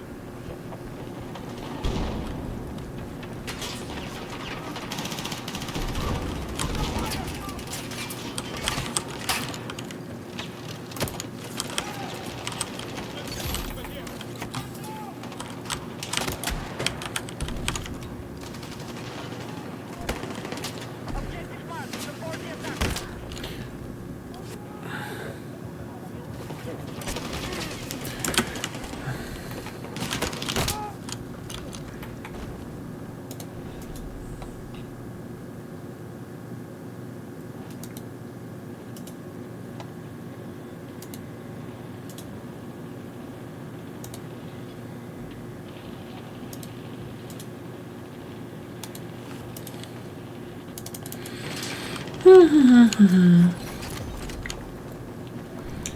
Yeah. Wiped out half the enemy forces.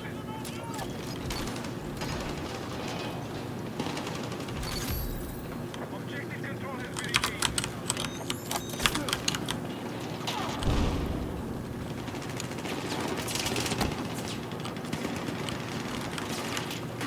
Oh yeah, this part here.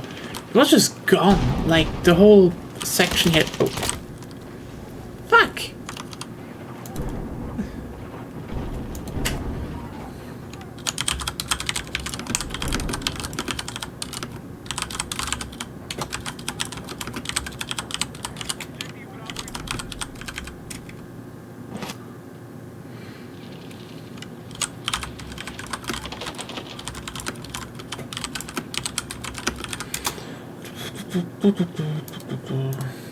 Bravo has been lost. I'm still very much curious how, the next update is going to actually work out because, like, for 2042, because it's one of those things where you're like, Attack support on the marked objective. oh my.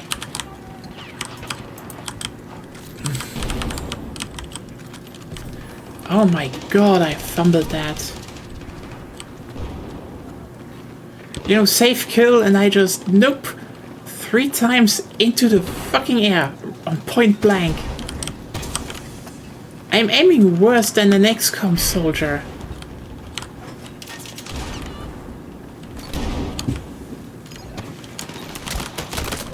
Be advised, objective Bravo has been secured by hostiles.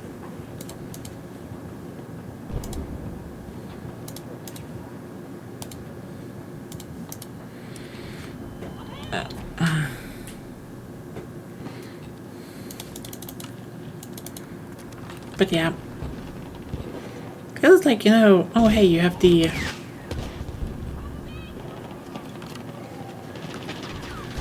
Because, like, damn, we're making a pretty popular map.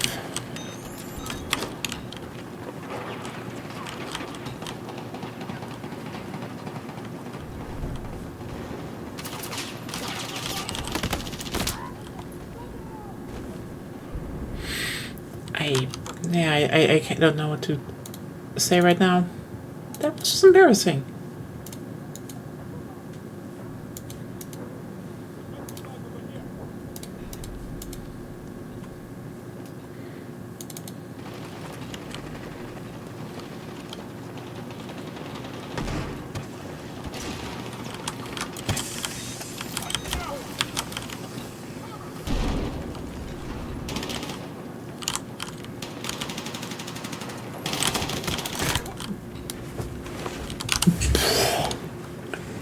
I had the streak and now I'm just fumbling it.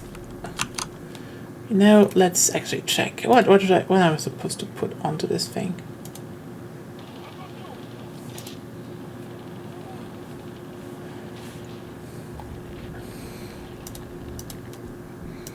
What do we have here actually? So, which ammunition type do we want to use? Buckshot, slugs? Don't mind if I do.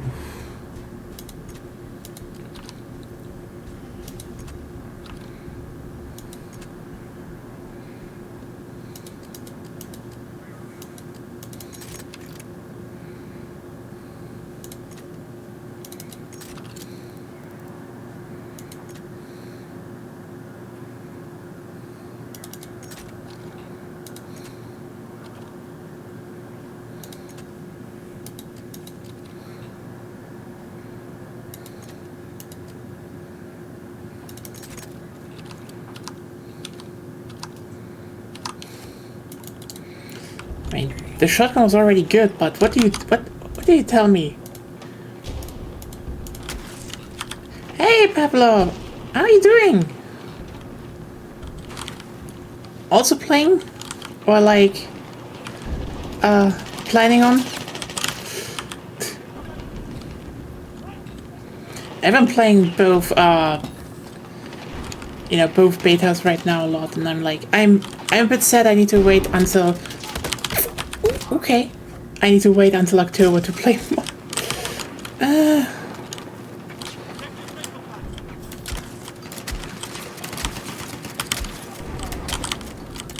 Come on. I want to get to flip.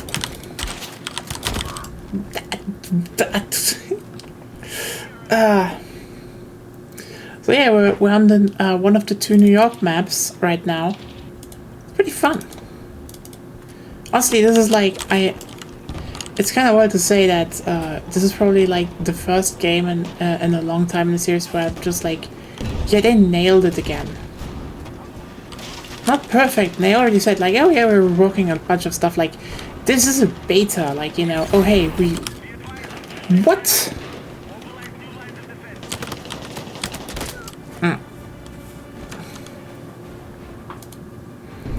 There's stuff going on, that's cool. I just fuck up right now. This is not good.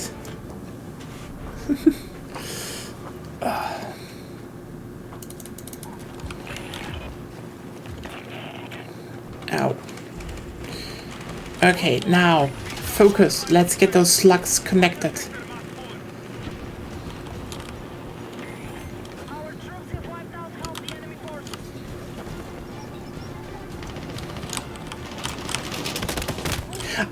Slug is actually such a funny ammunition type. It's just like, oh, we have big barrel, so how about we just make big bullet? And then that's it. It's just a big bullet. Like, all the other shotgun and stuff is like, here's, you know... Fuck! You know, it's like, oh, we have like a look...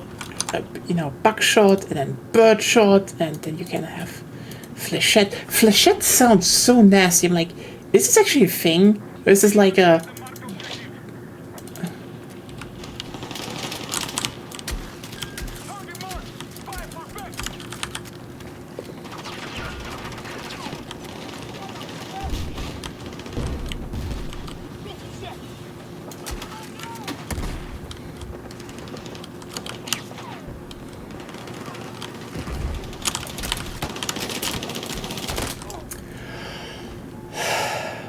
You know what? Fuck it.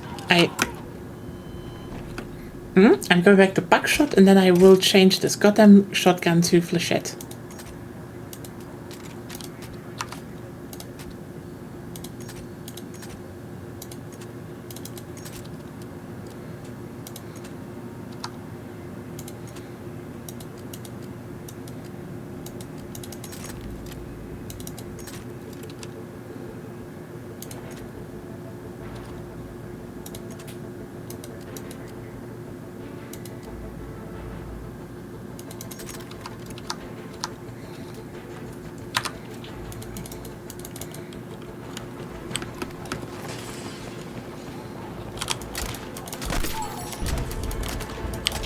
See, that's what I'm talking about.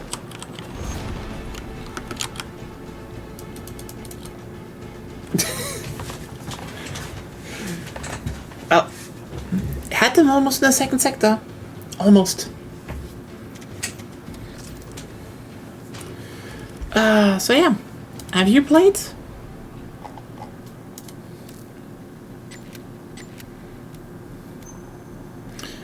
like, next time I'm looking.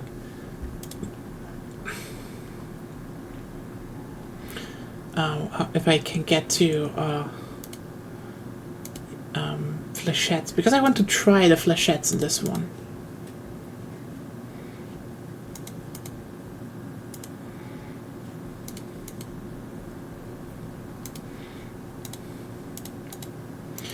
But also I know Agonia is like a very big slug enjoyer actually. I don't think even thinks she plays a lot of weapons with slug. She just likes the idea of big thing hitting everyone. Okay.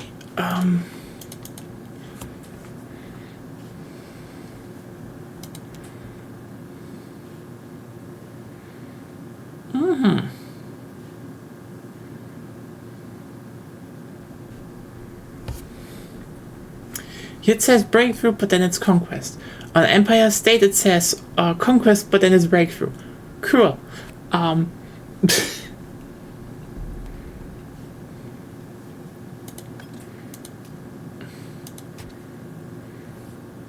Yeah, let's.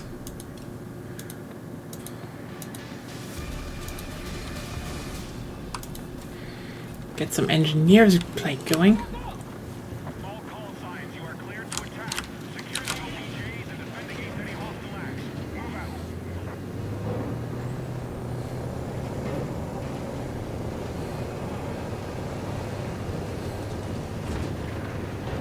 Oh no. Oh no. It's that type of tank driver. We need attack support on the marked objective. Hit that objective. Move!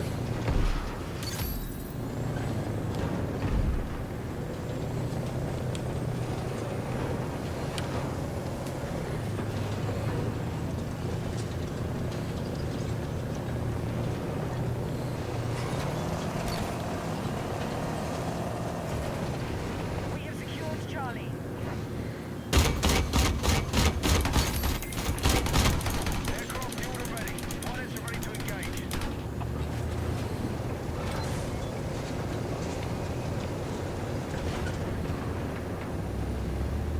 We have eyes on an enemy zip in your area. Hit the door! Get down!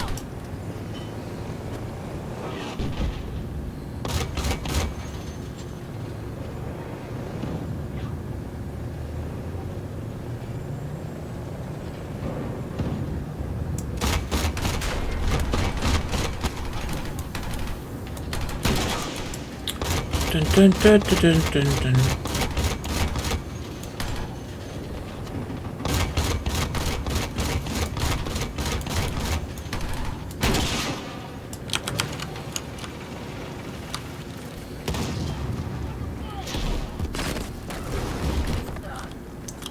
Damn it.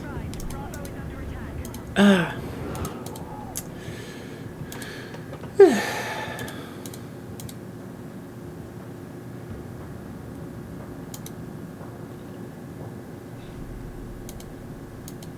Objective Delta has been neutralized. Still a bit bummed that we actually can't see the Pax Armata stuff, like all of them. Like that not all the vehicles are in the game yet, but well, you know, old build. I do find it kind of hilarious because so a bit more of you know, leaked footage, and I actually thought they had a Turkish export variant of the Leopard 2A4. Turns out no. Confirming my suspicion, this is actually the Singaporean export variant, so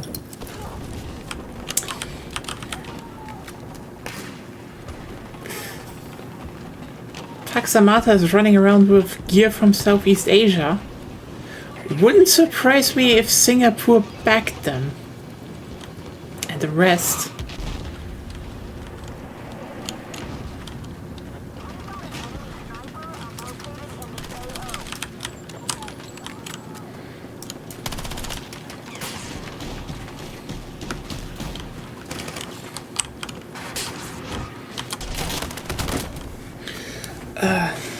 I'm still a bit sad that they didn't do that. Just be like, no, it's just them.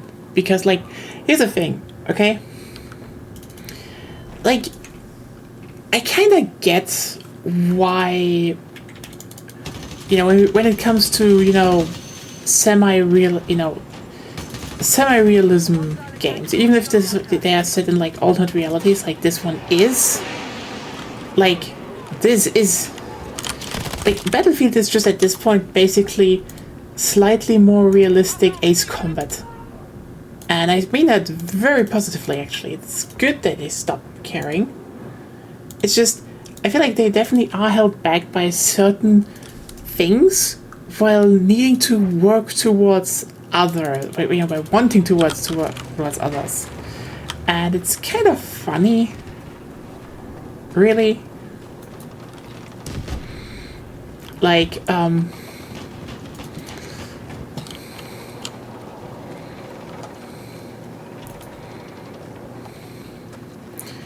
mean, okay, perhaps, here's the thing I want to ask you, okay? And like, because you are probably the way better person to actually give an opinion on that. So the thing is, basically, the series is kind of working towards the whole,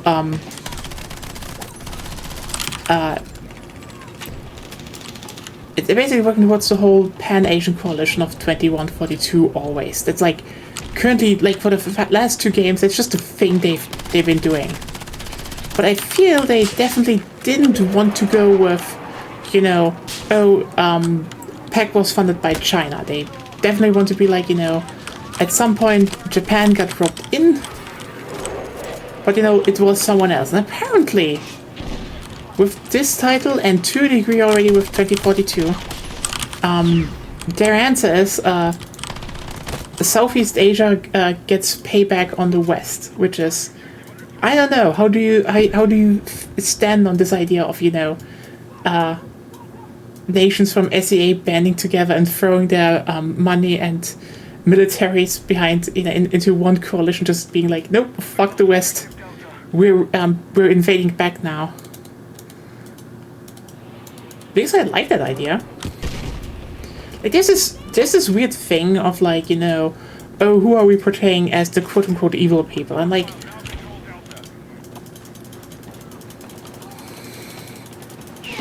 it's always this, you know, oh, we don't want to piss anyone off, and, you know, nowadays it's even also like, we can't even use Russia anymore. And like, why? Like, there's a lot of very legitimate grudges in Southeast Asia. I'm not even blaming them for doing that.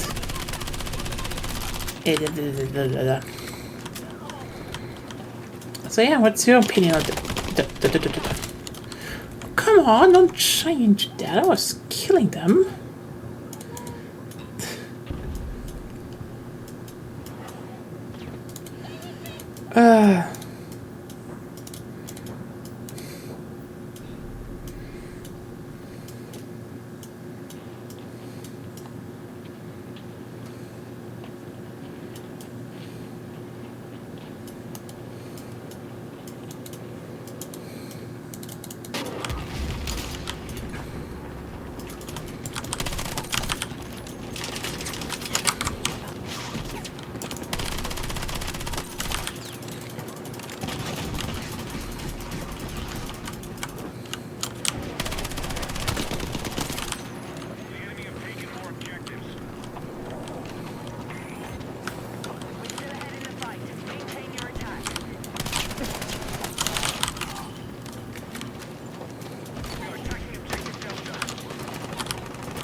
Oh, no. Ooh.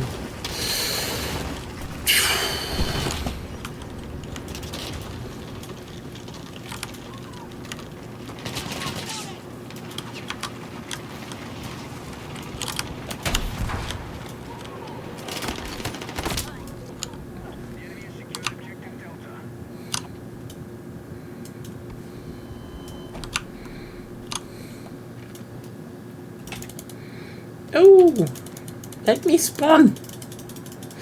What do you mean in combat? Shouldn't be in combat.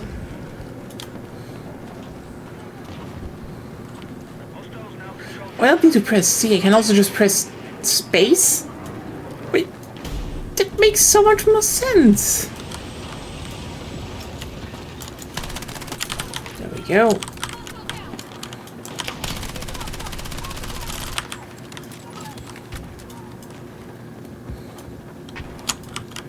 Hostiles now control Delta. 18, nice. Okay, okay.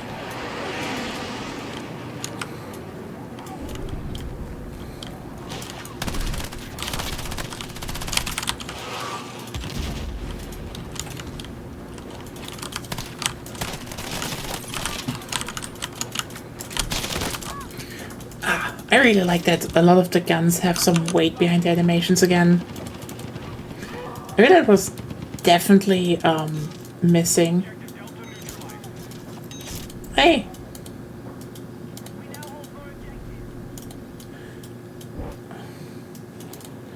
Do love a good flick of the magazine. Like, it's not realistic, not in the slightest, but like... Oh, good flick. It's a good flick.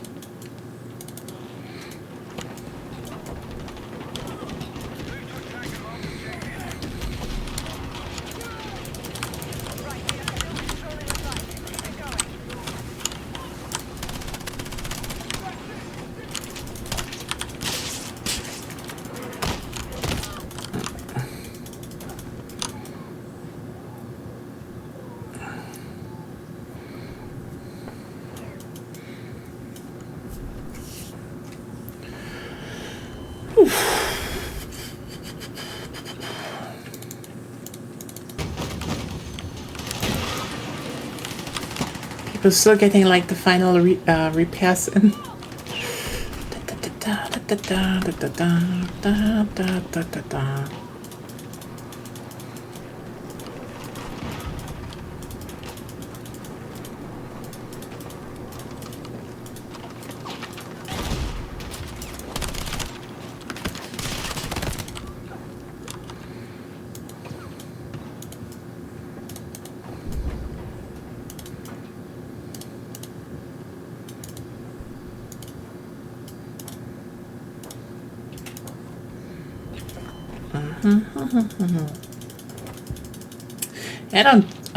I doubt they're gonna solve the Easter egg while we're still streaming. Would be funny though if that happened.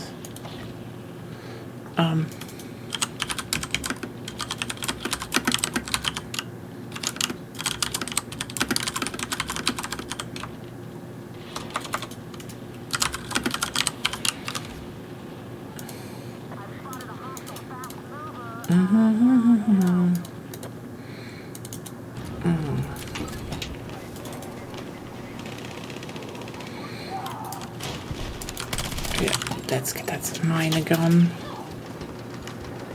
Okay. Be advised, Delta is under attack.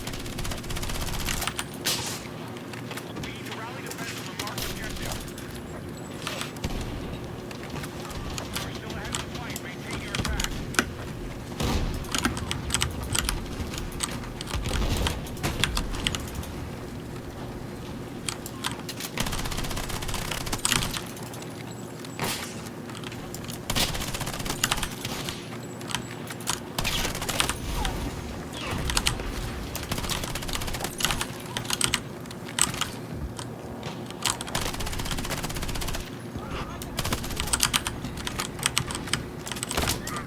That was the one.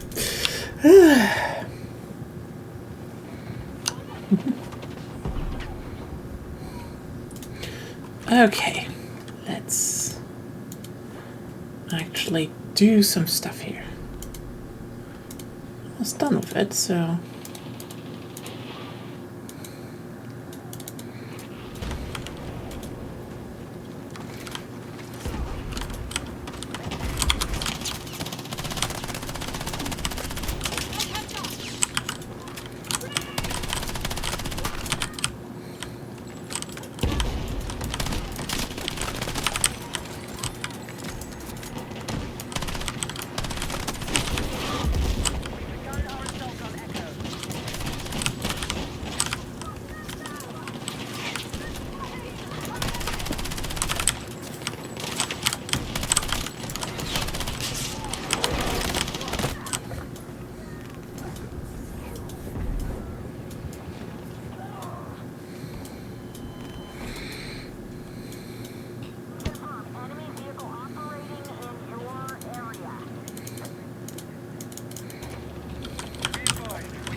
Honestly, I really like this one, this point.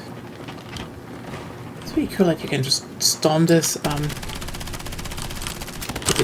this fortress. Fuck, I fucked that one up.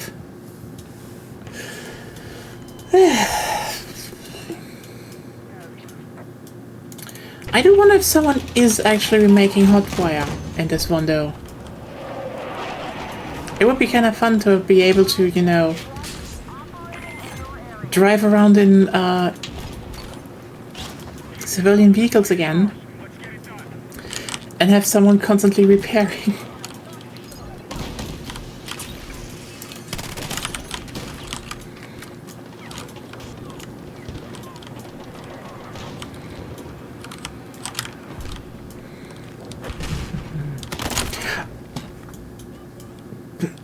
You know, sometimes you just have moments where like, yeah, why didn't I see them?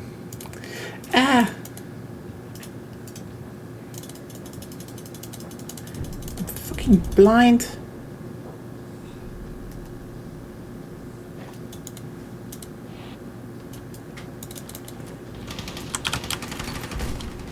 Okay, there you go. Yeah.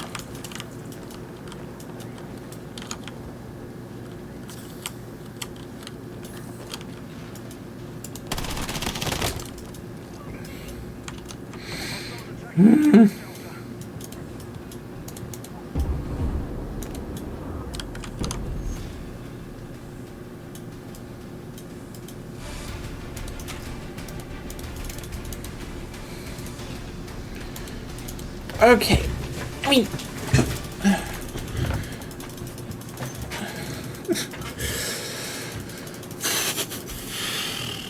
I almost have the MP7 done, so that's something.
Be advised, hostile attack is imminent. Defend your objectives and deplete the enemy forces.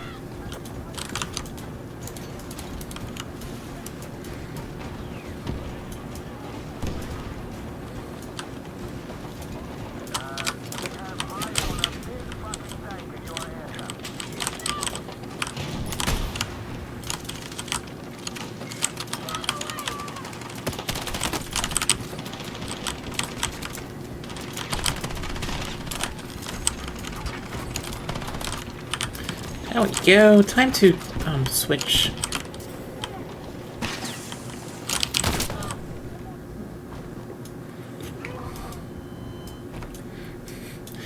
Honestly, also like that the voice lines are just more, you know, what they used to be. Like,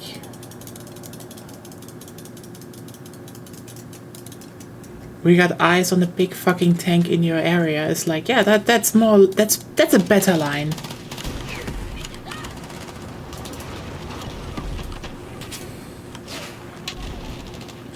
I'm still wondering why it took out swearing. It's like, come on, swearing is not like, they're soldiers. They're supposed to be soldiers. And like, oh, but do soldiers talk like that?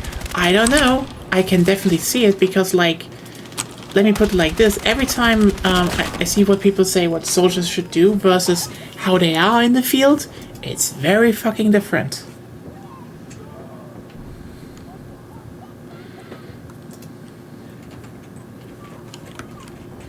You know, people are like, oh no, you know, soldiers, you know, wouldn't swear, they're gonna be tactical and cool, and then it's like, nope, the moment you are on an actual battlefield and you're just a grunt, you're gonna start swearing, because you know what?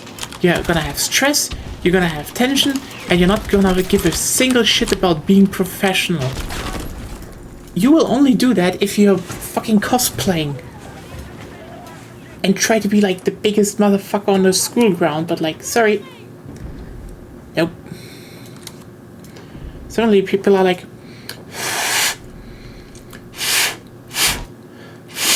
God damn it, stuff is on my glasses. Ah!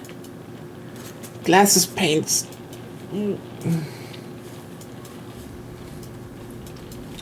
God, I can't play like that. That's a problem. Now, similarly, people are like, oh, people wouldn't have weird skins on their guns, and then, you know, they do. And then you look at the Ukraine war, and it's like, they do a lot more. Because pop culture is just a thing that people cope with all the time. Like, you saw how people looked on like actual war photos during Vietnam War. That wasn't like a nice outfit. It was like people having playing cards and cigarettes in their helmet. They definitely had some spray paints when they could on their guns. This wasn't a. That was always a thing where people, you know, did a few things with, because aesthetic is a thing. Especially when you're at war, you gotta do something to keep yourself a bit more occupied and stable. And nowadays that means, you know, yep, you're gonna slap your favorite anime girl on on your weapon. And if that makes you fight off the Russians better than that, then so be it.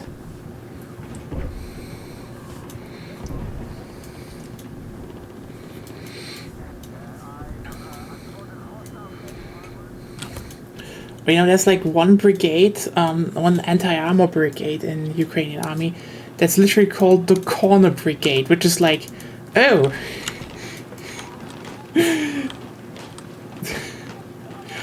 I mean, what can I say about that? And yep, they're using the symbol of corn for their group. It's like seriously, what do we talk about that? People are like, oh, what kind of symbols do people use? And they're just like, nope. The symbol of our unit is the symbol of the blood god from Warhammer 40k. It's like, I guess you're definitely getting skulls for the Skull Throne. It's like the only corner fans that do that in the world.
God damn it.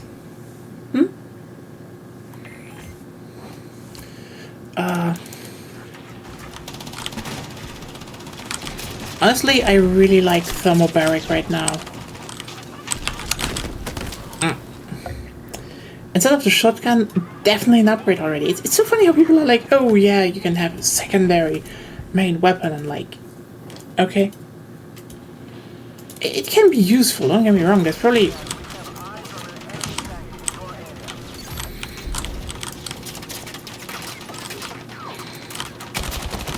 That's the thing to me, you know? On a bunch of characters, I do run, like, I mean...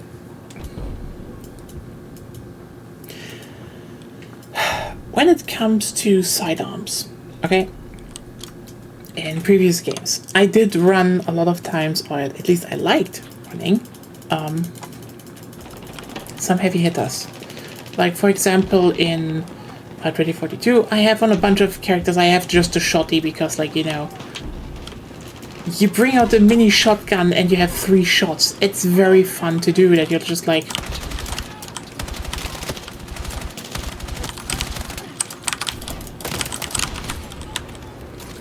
You know, that instead of whipping out a pistol, you just switch to a small shotgun and it's like, boom, clear the room.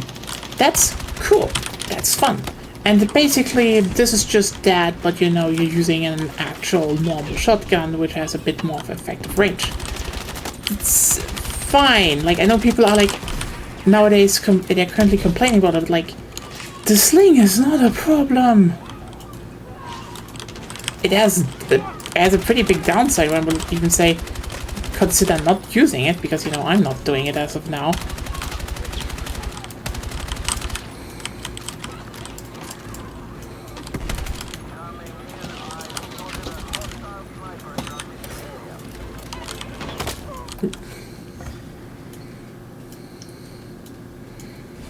That was just, it's just this thing, you know?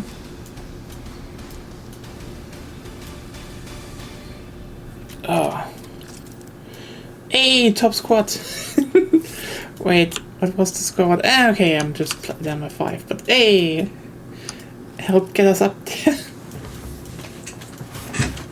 It's like, you know...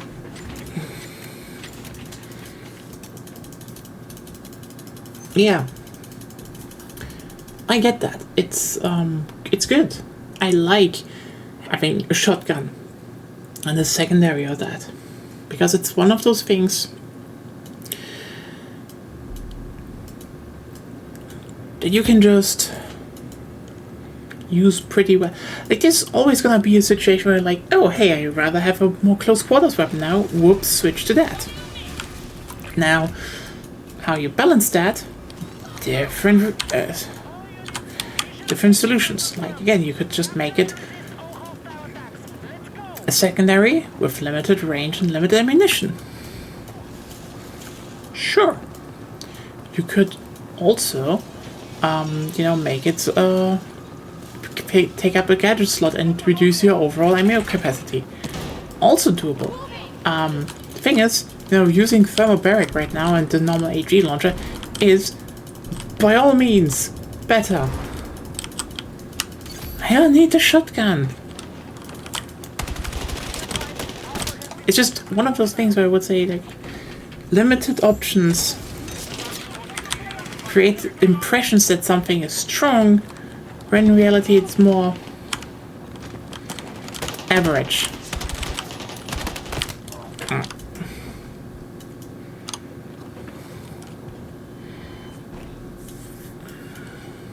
Charlie's under control.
By the way, why is it called drywall? Like, it's usually neither dry nor really a wall. So, like, why is everyone calling it drywall?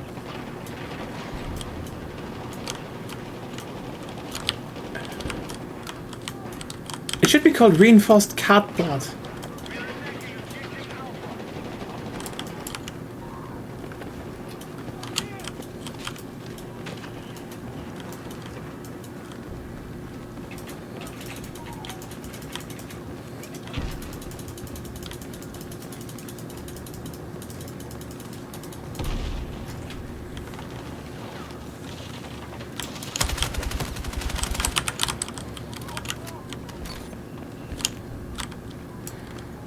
Like, I think the funniest bit to me is always like when people say, oh no, there are reasons for that, and then, you know, you go online and there's like someone who actually does home inspections, and, you know, he's reacting to a video. Like, there was this one video of someone saying, hey, this is a German wall, it's made out of brick and mortar, and it's like 20 inches thick. And then he, you know, the inspector, the American one, was just like, this is an American wall. It is made out of paper and air. Okay, here we go. It's a Gallipoli computer. It's Gallipoli assigned. It's just at all the maps in one spot. Hello. What is on this monitor? I can't read it. My resolution is too small. No, I was really like, oh hey, maybe I can find out. No, it's just a fucking monitor. Damn it.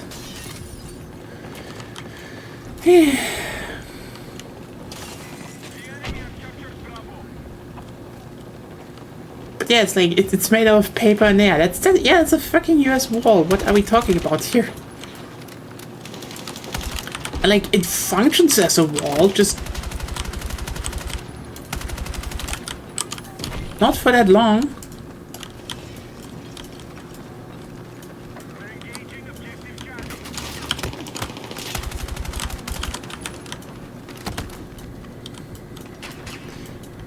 I mean, I've definitely not been the first, and I will not be the last to say it, but it always, like, there's really this shared thing about Europeans, and especially Germans, about hearing the whole, I got so angry I punched a hole in the wall, and we're all like, wow, you got really angry and or really strong. And then it turns out, no, the Americans are cheating. Their walls are shit. It's like, you know, it's like as if you go and make, and like, look, you know, it's one of those karate tricks where, like, look, I broke so many tiles. And then it's like extra porous material. It just looks like it's solid. I punched through fucking cardboard once. I also punched through, like, seriously. There was like, I don't know how it's called. It's like really like those thin wood that is like glued together into a plate. I don't know how it's called in English. Pressspan, it's called in German. I fucking punched that thing and, you know, made a hole / dent. It's not hard.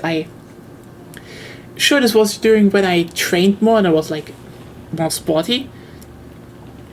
But I was a little fucking child and I punched the hole in it, and it's like, the moment you realize they're not talking about people punching holes into brick walls,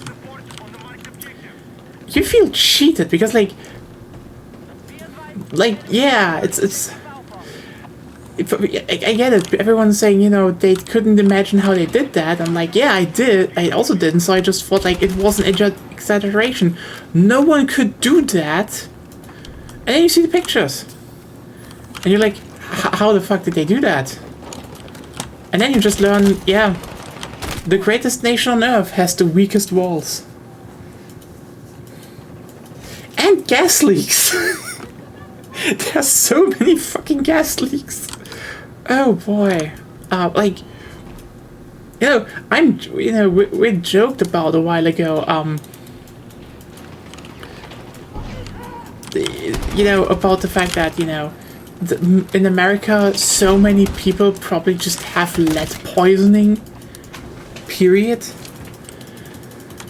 You know, because of cars and paint and all of that. It's just like, yeah, bad. Shouldn't be. But then you also, and then you're like, oh, you can make a lot of jokes about health stuff, but then it's just like, but then you watch something like, I think Cy Home Inspections, who just has constant beef with basically all the companies, because there's like, every day there is a gas leak, basically, he's finding. Because, you know, someone fucked up the building. I got paddled. I think I deserve that, for once. And, like, at some point, I do want to just ask, especially, you know, in those southern states where apparently using gas is just way, way, way more common. Does having natural gas constantly also create brain damage? Because at some point it does feel like that, and you know, when you like watch videos from someone who's just like, there are way too many gas leaks in every single community he's going to, like, he's checking one house and just finds gas leaks in the other one because he just smells them, and it's like, what? There is a certain type of insanity going on there.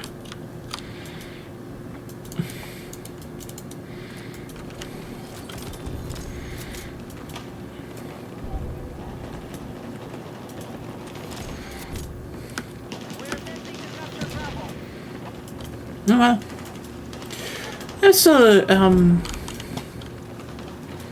I'm still happy we got at least, you know, a map in New York. Again, this is shit I waited for since Modern Warfare 3, the original. I'm happy.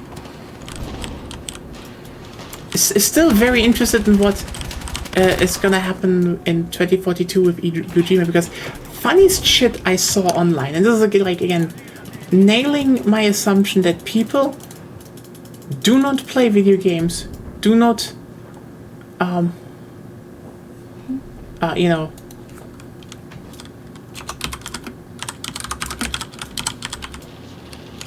but you know what? I joked about they solving the Easter egg while we speak. Literally in the last 10 minutes. Shout out to Cantong for solving it.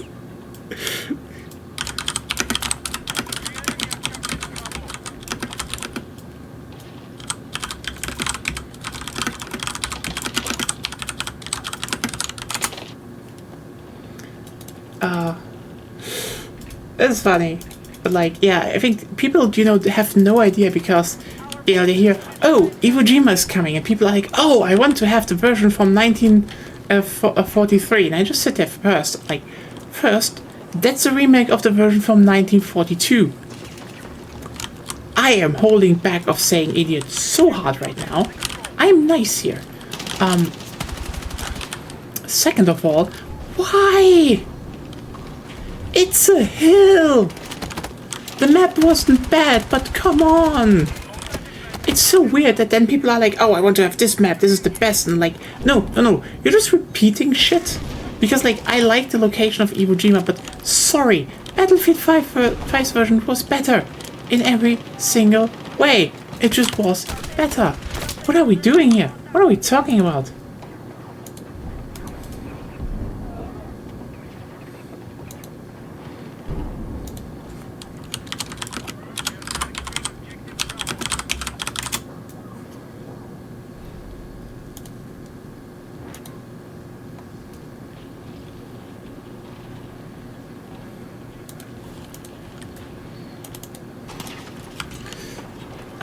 It's just so weird. Like, I really hope it's the, I mean, here's the thing. If they don't remake the 5 version, which, you know, makes more sense of it having laboratories and stuff in there as, like, the later sectors. Much more sense, actually. It's just, like, you know how much weird shit we're going for?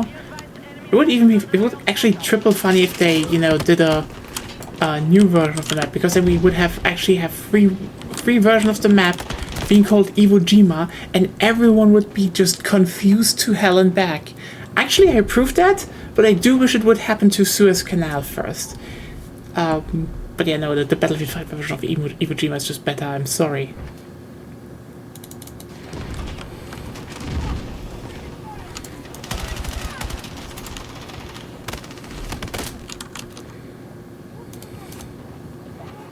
Objective Bravo has been secured by hostiles.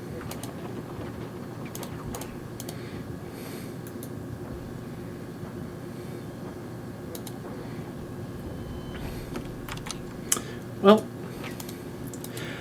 it's gonna be interesting.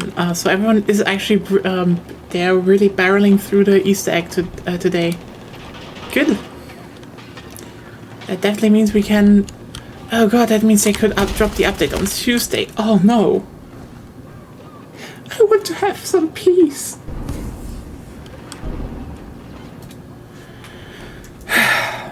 You know, the worst part is, like, here's the thing. I'm still on a bit of a vacation from Neo before I, you know, go into Neo 2. And, you know, before more games drop. So the thing is, to a degree, I don't have the biggest problem streaming a lot. It's training, okay? But here's the thing. The worst part is I can't hug Agonia. It's warm.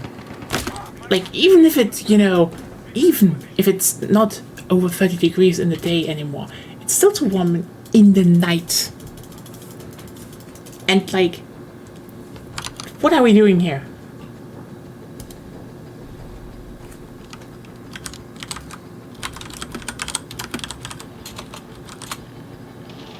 Targeting Charlie.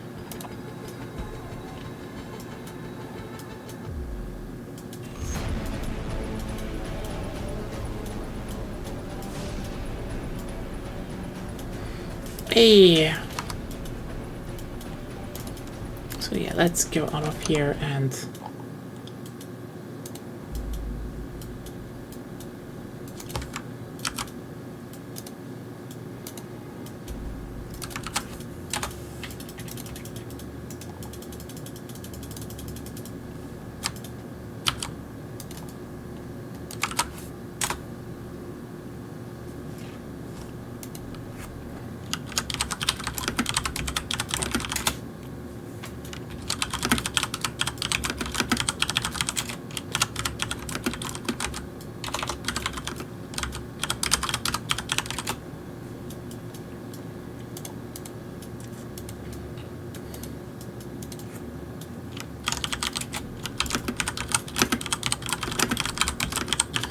Oh well.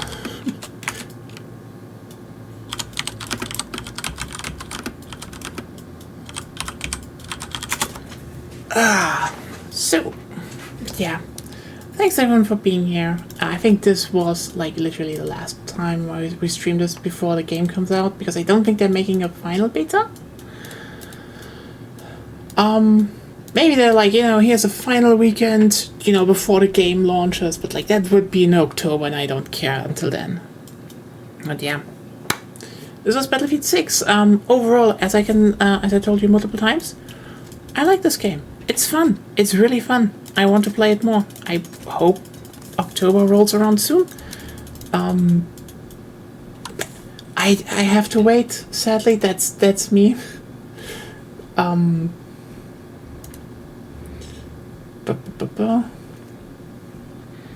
Oh, it's supposed to take here actually.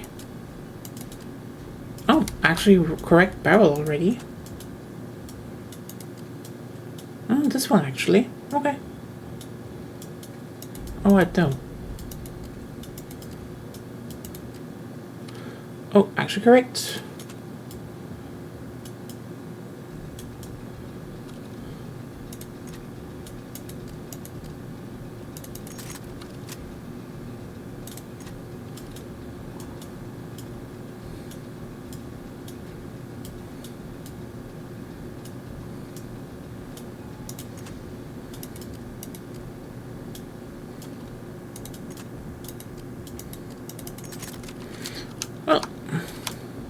yeah, Battlefield 6.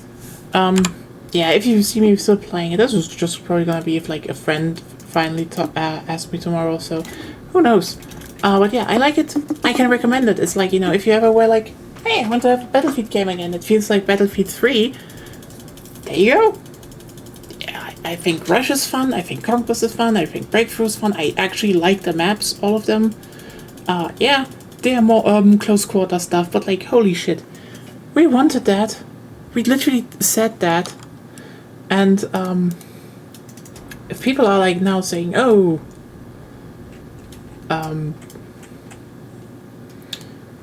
you know, that someone actually made a really good picture recently where, you know, he basically leveled like the 9 maps Battlefield 3 launched with, and like half of them had no helicopter and no jets.